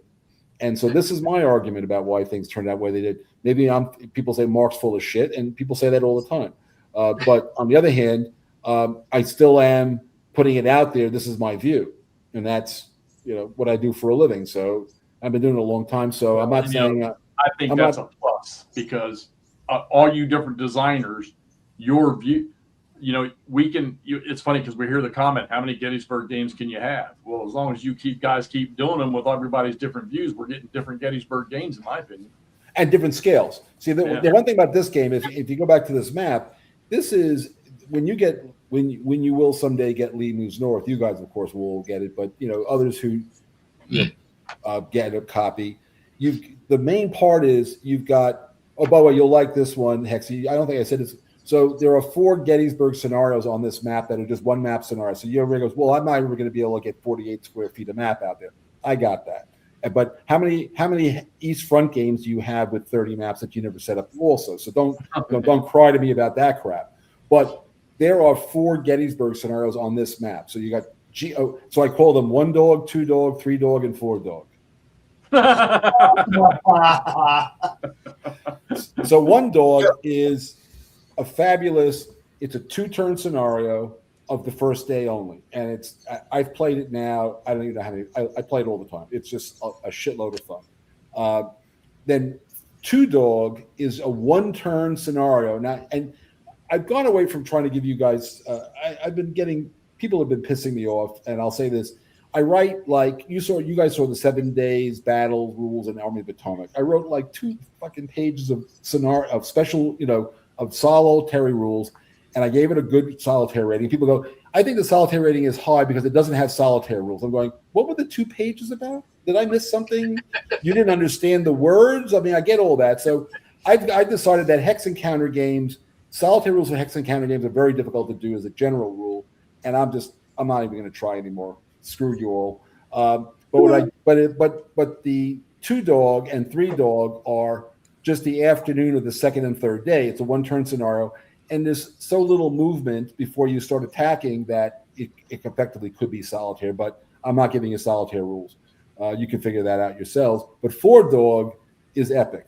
You basically have the 4 days of Gettysburg because the July 4th, which is coming up on Saturday, is included. Oh, Nice. that would be an interesting. I don't know of a game, not off the top of my head, that covers the. Nobody does, but at this scale, it's interesting because we can either take it a little bit differently, but also, what happened on July 4th, which did not really play out, was the 6th Corps was ordered to attack the Confederate right flank, and Sedgwick didn't really push it that hard, but that was very much Sedgwick's problem. He wasn't that aggressive, and look at what he did at Chancellorsville. So. Sedgwick was Sedgwick, but the 6th Corps was ordered forward to attack, and it never really kind of materialized. And because remember, the Rebs are going down the Fairfield Road now. They're not going their wagon train. They got 2 wagon trains. One's going back over towards Chambersburg, and the other one's going down to Fairfield. And the one going down to Fairfield is basically running. The Union can see it. I mean, they're sitting on top of the round tops, and they're looking out. They can see the wagon train going down the Fairfield Road, and so. The 6th Corps attack was meant to cut into that, but now Longstreet has pulled his guys back, and early, 2nd Corps has gone away and given back. Has moved away from Gettysburg. Everybody's on Seminary Ridge basically at this point in a straight line, while the wagon trains start to leave, and so the 6th Corps is supposed to attack against Longstreet on the Confederate right flank, and he doesn't really do it. There's some skirmishing, but nothing really happens. But this game will let you look at those possibilities. Yep.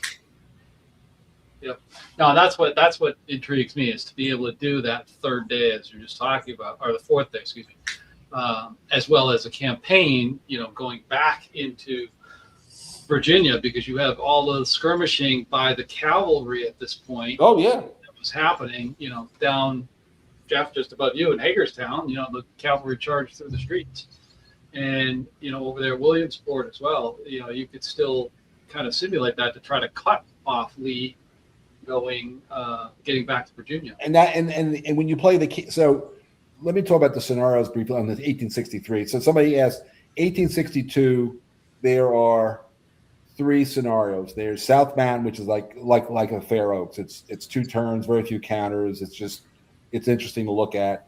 It's really D.H. Hill and some cavalry versus 2 Union Corps trying to punch through, Crampton and Fox and Turner's Gap. Then there's the Battle of Antietam, which is really cool. And then there's a 4-map campaign scenario I call it Order 191, because instead of trying to come up with some hokey, roll the die, when do they find the 3 cigars and all that bullshit, that's just all, that's hooey to me. I start the scenario on September 13th when they found the order, which is what energizes McClellan to start moving, which is what really caught Lee off guard was he didn't think McClellan was going to move for weeks. And all of a sudden McClellan's getting not acting like McClellan, and he didn't know why until long afterwards. But so I start the scenario when the order was found on September 13th, and that's a 4-mapper. And then you don't have to fight the Battle of Antietam. You can fight differently in South Mountain. All sorts of weird stuff can happen. You get to a different kind of scenario at that point. And then on the Gettysburg side, so if you got I just told you about the 4 days of, you got a 1 map, 2 turns. And by the way, Antietam is a very interesting scenario. It's 2 turns, but it's a real slugfest. I mean, it's just crazy stuff going on. And then you got the 4 scenarios on this one. So basically you've got 5 scenarios on 1 map out of 12. So you've got a lot of scenarios. Oh, I forgot to tell you. And you also have 1864. You've got Early's attack at Monocacy, which is basically 2 maps, but 1 map. You've got Monocacy Junction. So you got a whole bunch of scenarios on 1 map. And then you've got the June 23rd scenario, which basically starts with the Union Army is just off the south edge of map H. And then the first turn, that's what I'm play testing right now. They come rolling north, and Lee has already crossed the Potomac. And, the 2nd Corps is somewhat up the Cumberland Valley. The 3rd Corps is on map G, like near Harper's Ferry, after Winchester's been taken. And then the 1st Corps is coming up behind that. So that scenario starts at June 23rd. Hook is still the Army commander.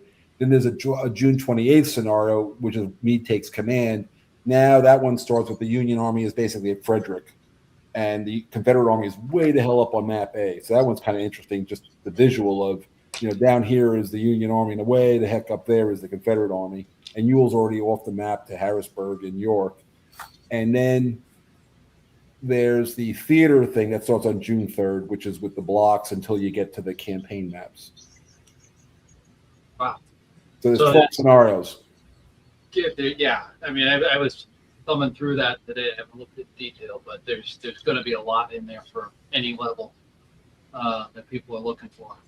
Like I said, if you got Lee moves north, just like if you got if you got Army of the Potomac and all you did was play the 7 Days Battle by itself, there are people who sell games on 7 Days Battle as a game. Right. So this should be neat. Now you're working hard on this. You were telling me. I'm handing this over to the developer on Monday. Yeah. Okay. So this. People are going to start seeing more on this pretty. Well, it's going to be on the P500. Because of all the conventions, the P500, the July P500. Now we're in July, yeah. So whatever. Usually the P500 drops around the middle of the month. So in the middle of the month, I've already done the write-up. There, when Kai gets back from her vacation, she'll do the costing, so we'll know how much this beast is going to cost. And I purposely, based on information, there's only the 1863 theater scenario because the wooden blocks have gone. If I go back even just 3 years ago, a wooden block, like you would get in any of the Command and Colors games or whatever, those blocks, they went for about 3 cents a block. Now they go for like 13 cents a block. Yeah, that's crazy. That's 4 times as much. Phantom Tom Captain. Okay. it is my look. First off, I'm not even sure anybody even wants Lee Moves North, so we'll see what happens. But assuming it makes its ping pong and it gets published, the next one is going to be Vicksburg. We're going west. Going west. But now I've got a theater module, which is I'm not going to be adding any more levels. So the theater module is what allows me to do the Mississippi River. I can do the whole Mississippi River now.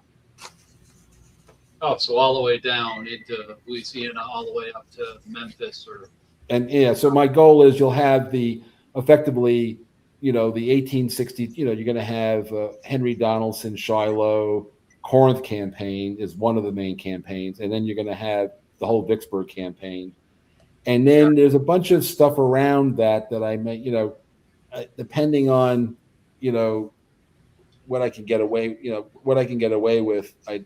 I'll try to get something that is in Tennessee, maybe, or who knows. I got to and remember we've already got Chickamauga and Chattanooga, so whatever I do could link up with those maps. Yeah.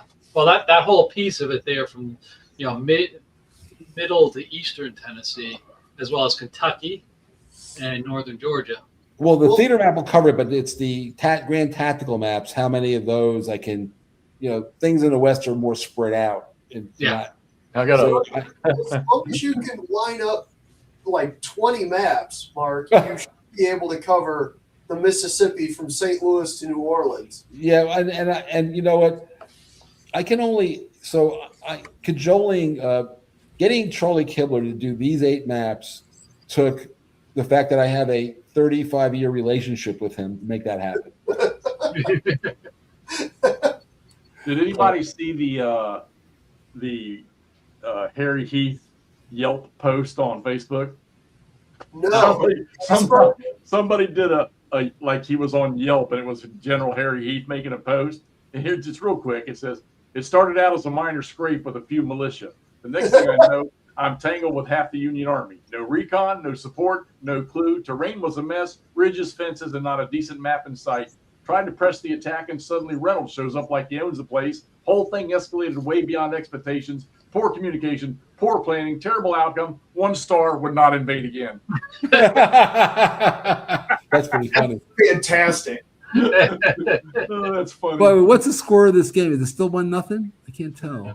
Give me 1 second. I got to see if the score is still 1-0. That's okay. I want to thank all you guys for showing up out there in that chat. Y'all have given me a little energy. Does it mean Hexy's going to get his play game good back? news. I don't know. The U.S. is up 2-0. I knew that it wasn't a 1. I mean, I don't have my glasses on, and it's more than well outside of my detailed visual range. The score is 2-0. I knew that wasn't a 1. It's a 2-0 game right now. All right, that's good. Yay, USA. No, this is all exciting, and I think if you do go out west, if you do get up to St. Louis, I think Andrew and Todd want their houses on a map there someday there too. I'm sure everybody does, but You'd have to scale the counters down. the other thing I'm going to try, and I'm pretty sure the 5th volume is going to be, Sherman.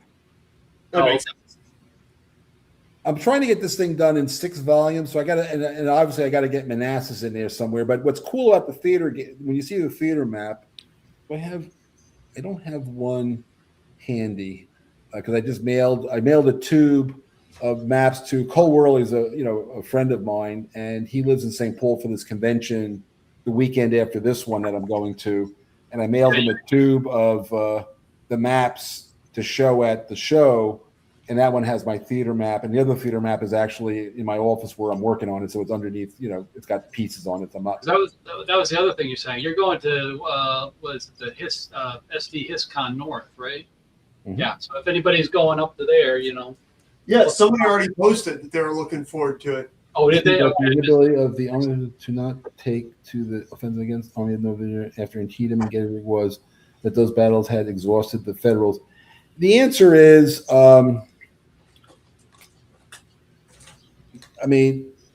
No, I don't agree. Wait, William, whatever. I'm going to call you William. William Aarons. Yeah, William Aarons. Yeah, I would say that there's some, it's not a yes or no answer. It's a gray area, right? So after Antietam, so now we're going back to, and I've read, oh my God, I've read so many books on Antietam lately. Franklin's, I got to get the generals right. Franklin's 6th Corps and Porter's 5th Corps hadn't even, I think Porter's 5th Corps had like 95 casualties, and the 6th Corps had like 12, also like 50 casualties. So you had 2 fresh Union Corps that hadn't even been in a battle yet, and Lee was, beat up. So there was plenty of Federals to launch. In fact, Lee was surprised that everybody was surprised that there was no attack on the 18th, of September. So, that is a great what if.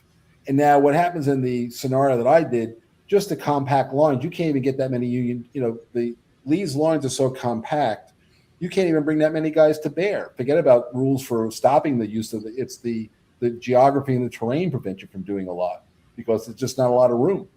Yeah, and especially with the 5th Corps being across the creek, they would have a tough battle. Well, remember, Franklin was also across the creek because he had come in from Pleasant Valley around the back of the Union Army. Yep. So both of them would have to cross the creek at some point, and most likely at the middle bridge, which was even tougher than Burnside's. And by the way, Burnside almost won the battle. If A.P. Hill had been 3 hours later, Lee was cooked. It was that close. Burnside was beaten up on, I think it was D.H. Hill at that point, or J.R. Jones. It was a mixture of that brigade. Both. It was Jones and Hill. And they were already in the outskirts of Sharpsburg when A.P. Hill showed up. Yep. So they were about to win that thing. So, Burnside almost pulled it off. But imagine, McClellan and Lee, one of my things that I think I've, sort of gotten in my head is Lee and McClellan both had a very macro leadership style. They would sort of say, here's kind of what I want to do, and then let their subordinate corps commanders just operate. They didn't do a lot of micromanaging. McClellan barely even talked to anybody. Lee did a little bit more, but he was very hands-off usually. And so the subordinates mattered. So who were the subordinates that Lee had? He had Longstreet and Jackson, and he had a reserve that he was in charge of because he hadn't created the 3rd Corps. So there's a reserve bunch of units that are part of Lee's kind of command, if you want to call it that. So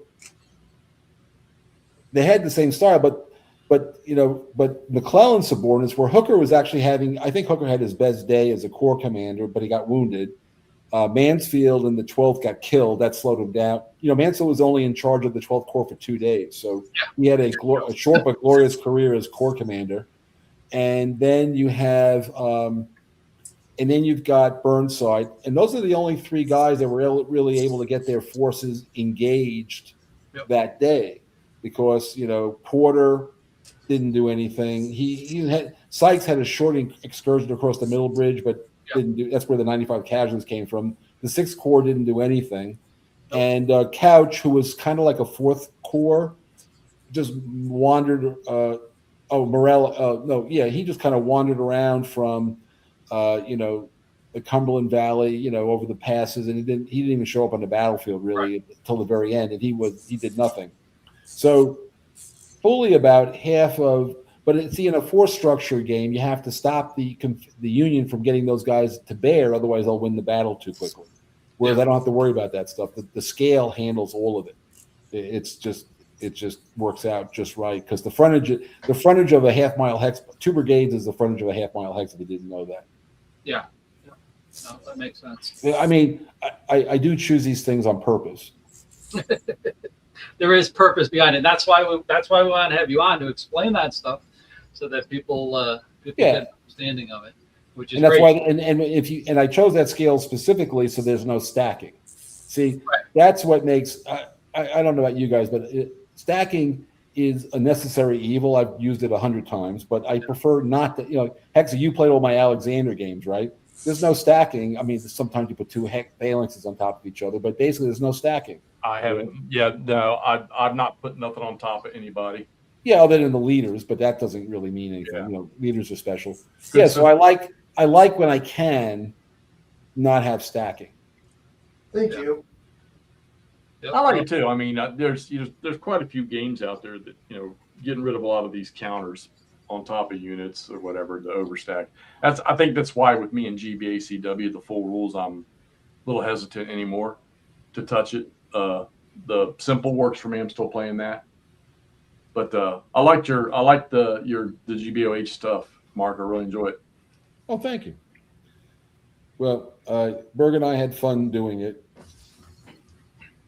and Good.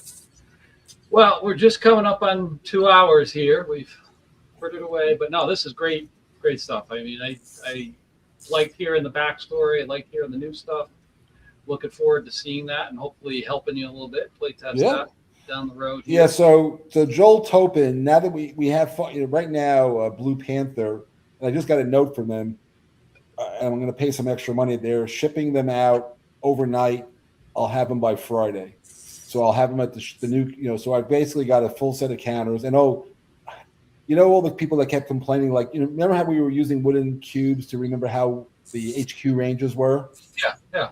I've added, we had some extra counters. So you're going to get like 14 counters for each side that have a little like tent. It says HQ range. And so you can put those on the map and keep track of it, as opposed to using wooden cubes. I like the wooden cubes, but this way people have a way of doing it. Yeah. That's pretty cool. That's going to be nice. I mean, I was making my own. I mean, after I saw yours at GMT East, it's kind of like, boy, I could make my own with a little knob on top to make it easier to move around and stuff. Yeah, a little template. Yeah.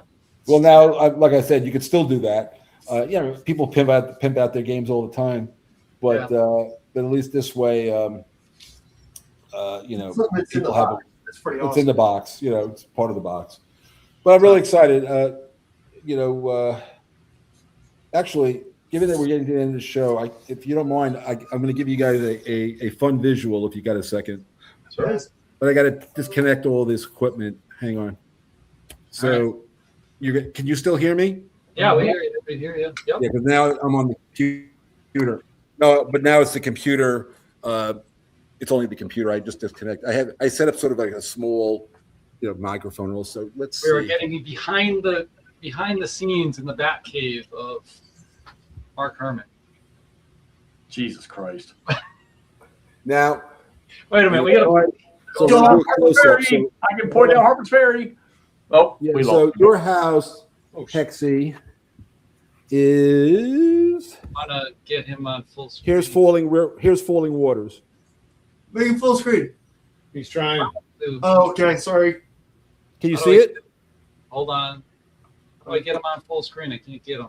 I got it. Hold on. You got it? Yeah, I got it. Sorry, Mark. We're just learning how to do this. Thank you. Nice. There we go. Falling River. Here's Falling Waters. Here's the Potomac River. This is Harper's Ferry, a little Anderson Shepherdstown. Crossing here at Shepherdstown, which is near Sharpsburg. Is Martinsburg on that map?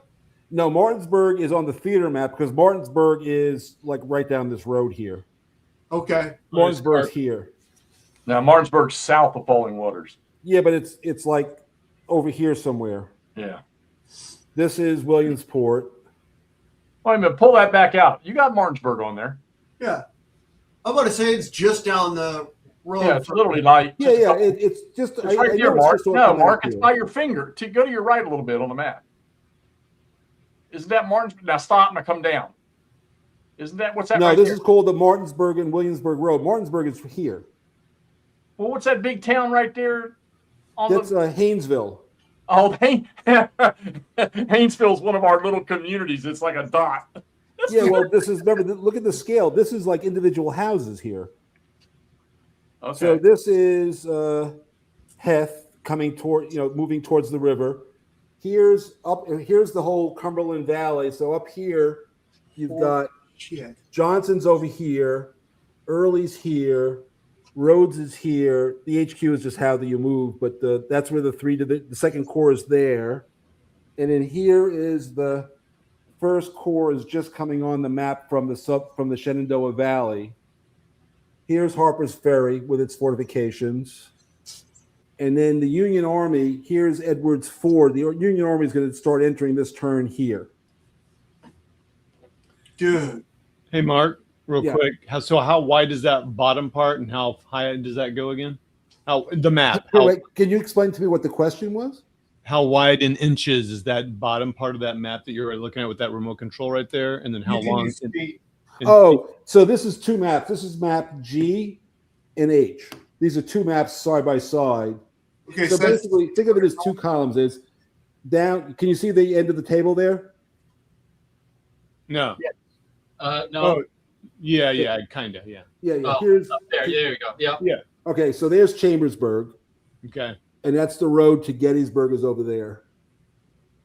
okay, So this is map A, C, okay.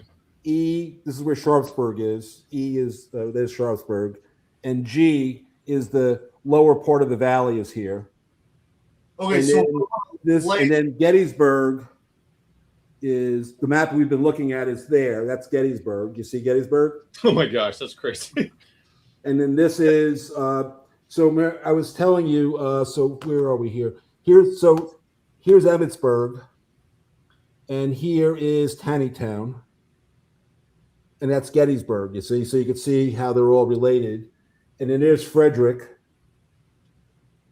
and Washington is just down the road. Here's Monocacy. Monocacy battles here. Yeah. And that's all the reinforcements, tracks, and that crap. so So you that's what it looks like. approximately 8 foot by 6 foot table to lay this out. No, the maps are 8 feet by 6 feet. Yes, there's 48 square feet.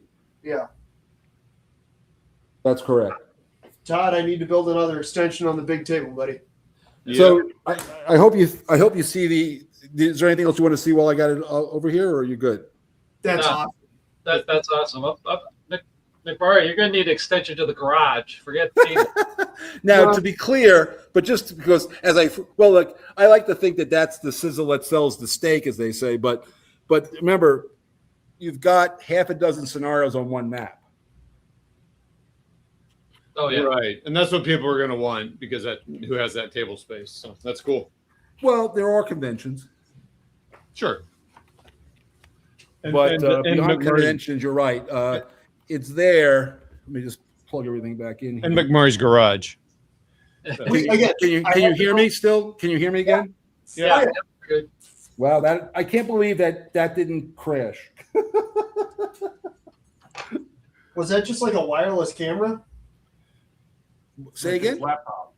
No, it's his No, I laptop. was carrying my laptop around. Oh, I'm using my laptop for the camera, but Yeah. what I've got set up here is I got you can see the monitor over there. I've got a bull. I got this bull mic now that I found from long ago, which I'm using. So I got a little bit of and then I got a space to, when I work with these guys, I have space for a live map over here. I got a screen I can see the Vassal set over here. I got a microphone, so I got a little bit of a corner that I can at least do some of these online things now. Was that your radio handset inside your sermon during World War II? Yeah. Anyway, you got to see what I'm playing with right now. That's cool. God, that's cool. That's gonna be awesome. So Just saying, I designed that game was designed for me. You guys are welcome to play it if you want to. Yes. That was done for me. No, I'm like, I'm like, Mark, when are you getting the stuff and when are you having the weekend down there? I'm Yeah, so Joel, so the counters, I'll have the finish. Well, let's call them basically the penultimate. I think the Americans won the game. I think the game's over. Yay! The near final counters when I'll have a set of those on Friday. We're sending. I paid a bunch of money to have this shipped overnight because I want them for the show, and then the maps are done. The rule, the core rules have been slightly. I got a couple of clarifications that people. There's a couple of guys who are asking. First of all, I want to say I appreciate everybody who plays my games and takes the time to try to figure them out. So thank you very much. And this guy is very. His mind works differently than mine, and so he's been asking a lot of questions. And most people are answering for him, but he's very. He's literal, but he keeps adding words that aren't on the page. That's the problem he's got. So I keep saying, just read the words. Don't, if it doesn't say there's an exception, there's no exception. Yeah, so don't.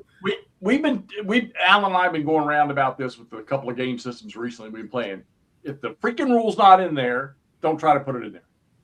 That, look, our tribe has a lot of different members, and some people have sort of their minds work differently. That's all. It's not a good or a bad thing. And so we just all have to get aligned on what the rules are, and it takes a little longer for some than others. That's fine.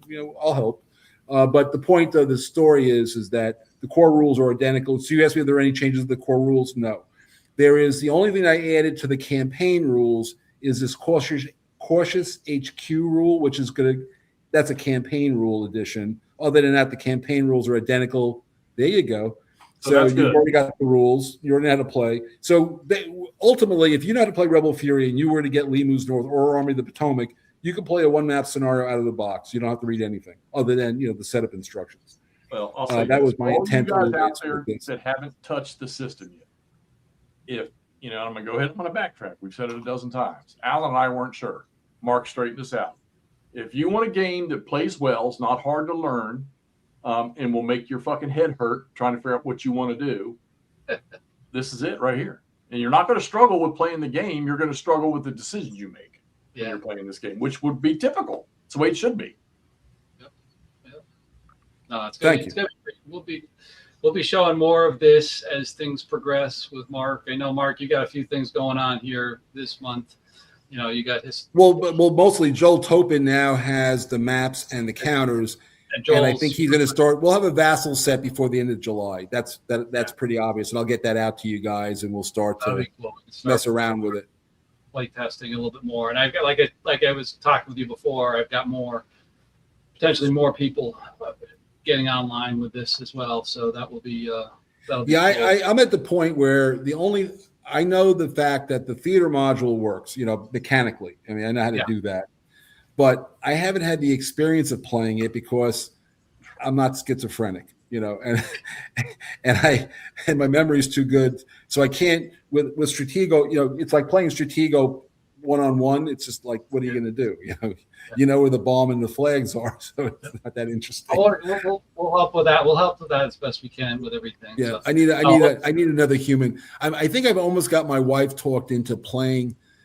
She's there. I mean, I'm using, marriage credits to get her to play a couple of turns of the theater module. And she's sort of agreed to it. But she's had a lot going on with her mother's 100 years old. I was telling you, Alan, her mother is having a rough time being 100 all of a sudden, and she's having a rough time dealing with her mother being 100. So we're getting her to play a game at this point is. But just agreeing to potentially doing that sometime in the future. She will at some point. Yeah. So I'm getting an off view question from Clay. Go ahead. So you can join Rebel Fury with Army of Potomac maps for a bigger game? Actually, I didn't hear the whole question. I'm so sorry. So you can join Rebel Fury with Army of the Potomac maps for a bigger game? Hang on. Yes. The answer is yes. So there you go, Clay. I'm going to try to show the actual rule booklet. There's a picture. Oh, yeah. Okay. You'll need a bigger table, McMurray. Sorry. So here is the picture. Yeah, there you go. See it? That's the Rebel. That's the Rebel Fury map. The one that's canted, and the other one is Map A of Army of the Potomac. And this is on page. If you have Army of the Potomac, it's page 36. Extended overlay and campaign, May 5th to June 5th, 1864. Oh, that's a different game. Sorry. Yeah. Okay. Cool. Thank you, Jeff. You got them on full screen. So very cool. That's going to be a lot of fun. I still got to play that, and I still got to play some more. I'm going to be playing. This will be at HIS North. I'm going to be showing. I'm going to literally be bringing this. You've got 6 maps in Army of the Potomac. I got 8 maps in Williams North. I don't think they got enough table space in St. Paul for these games. You got your own room. It's going to be one of those rooms with the rubber walls. It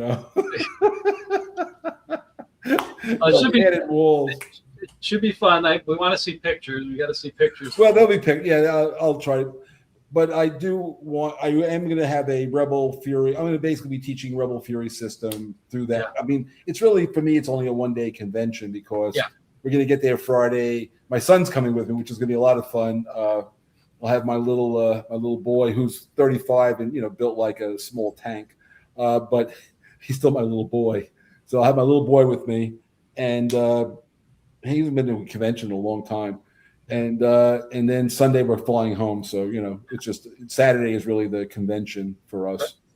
Well, everybody's heard that he's going to be out at SD HisCon in St. Paul, Minnesota. St. Paul. Yep, that's coming up here. It's going to be this. It should be interesting. It's apparently an upstairs public area that we're renting, or they're renting.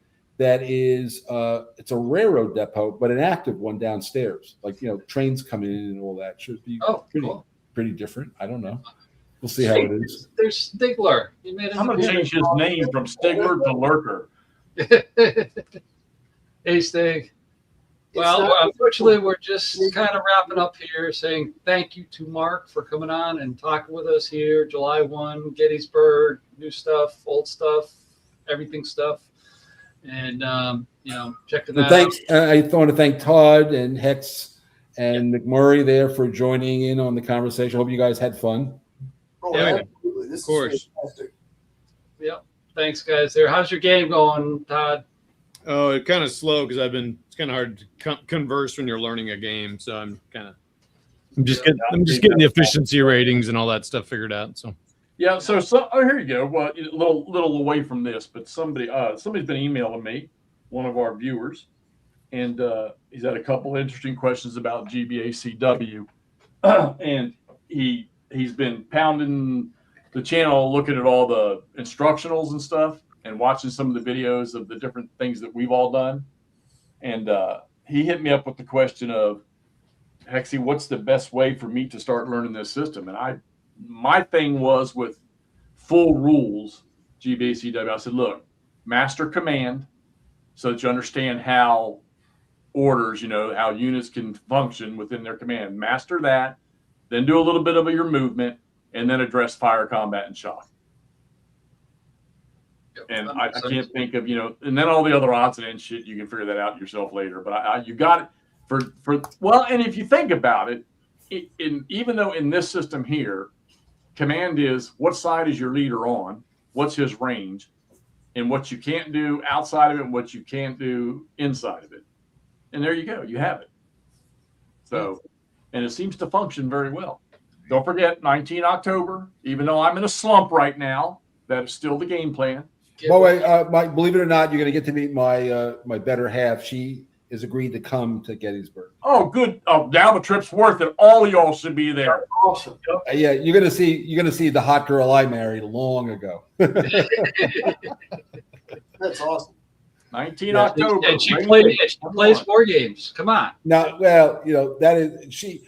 Like I said, she may have to her credit the theater module for Lee Moves North. I'm working on her for that, but for her a day to go through all the shop. There's a lot of cool antique shops and stuff in that area. So we'll let her have the car, and she can go wandering off to do whatever the hell she's going to do, and we can go. And I want to go look at the peach orchard.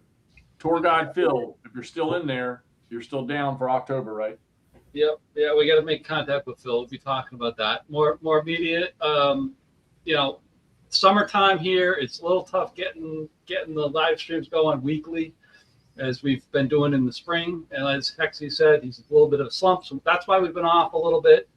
But I've got some more stuff lining up here. I'm kind of the schedule master here. We've got some good stuff coming down the pike here with not only Mark coming back on here again, but we've got a few other things that I'm working on here too. So we're going to see a lot more people do a lot more things like this with other games, as well as with Mark here in the future. So and by the way, tomorrow, now I think that's going to be recorded, but I'm going to do at 6 o'clock. Ardwolf's going to do a designer unboxing of Army of the Potomac. So if you want to both see the unboxing, but more about the discussion about the game, I'll be doing that with Ardwolf. But I don't know that it's not a live. I don't think it's a live stream, but he'll post it sooner than later. Yeah, we play with you, so Tell Gary to take a hike. Hey, by the way, all of those games, I think it's like 36 hours of games we did are on the GMT website for the games, by the way. They're all, really? linked, in, I they're saw all that. linked in there. Yeah. We are now on the GFT website. Did not That know. is badass. Yeah, if you go to Rebel Fury and Army of the Potomac, all of those live streams of you guys and me are now linked back to that. Well, good deal. Sweet. Good job. Good deal. Thank you for making that Yeah, happen. good Appreciate stuff. it. Yeah, Hey. Mark, I'm glad you decided to come on with us that first time and then spin these games around a little bit. And You know, at my heart, I just like to play games, and you guys like to play games, so I like that. You know, Good. let's talk more playing. You know, We'll take you up on that. We'll take you. We'll talk with you offline. I'm ready anytime. You know, you and I, we've had two. We played Chickamauga. What was the other one we played? Yeah, Wilderness. Wilderness.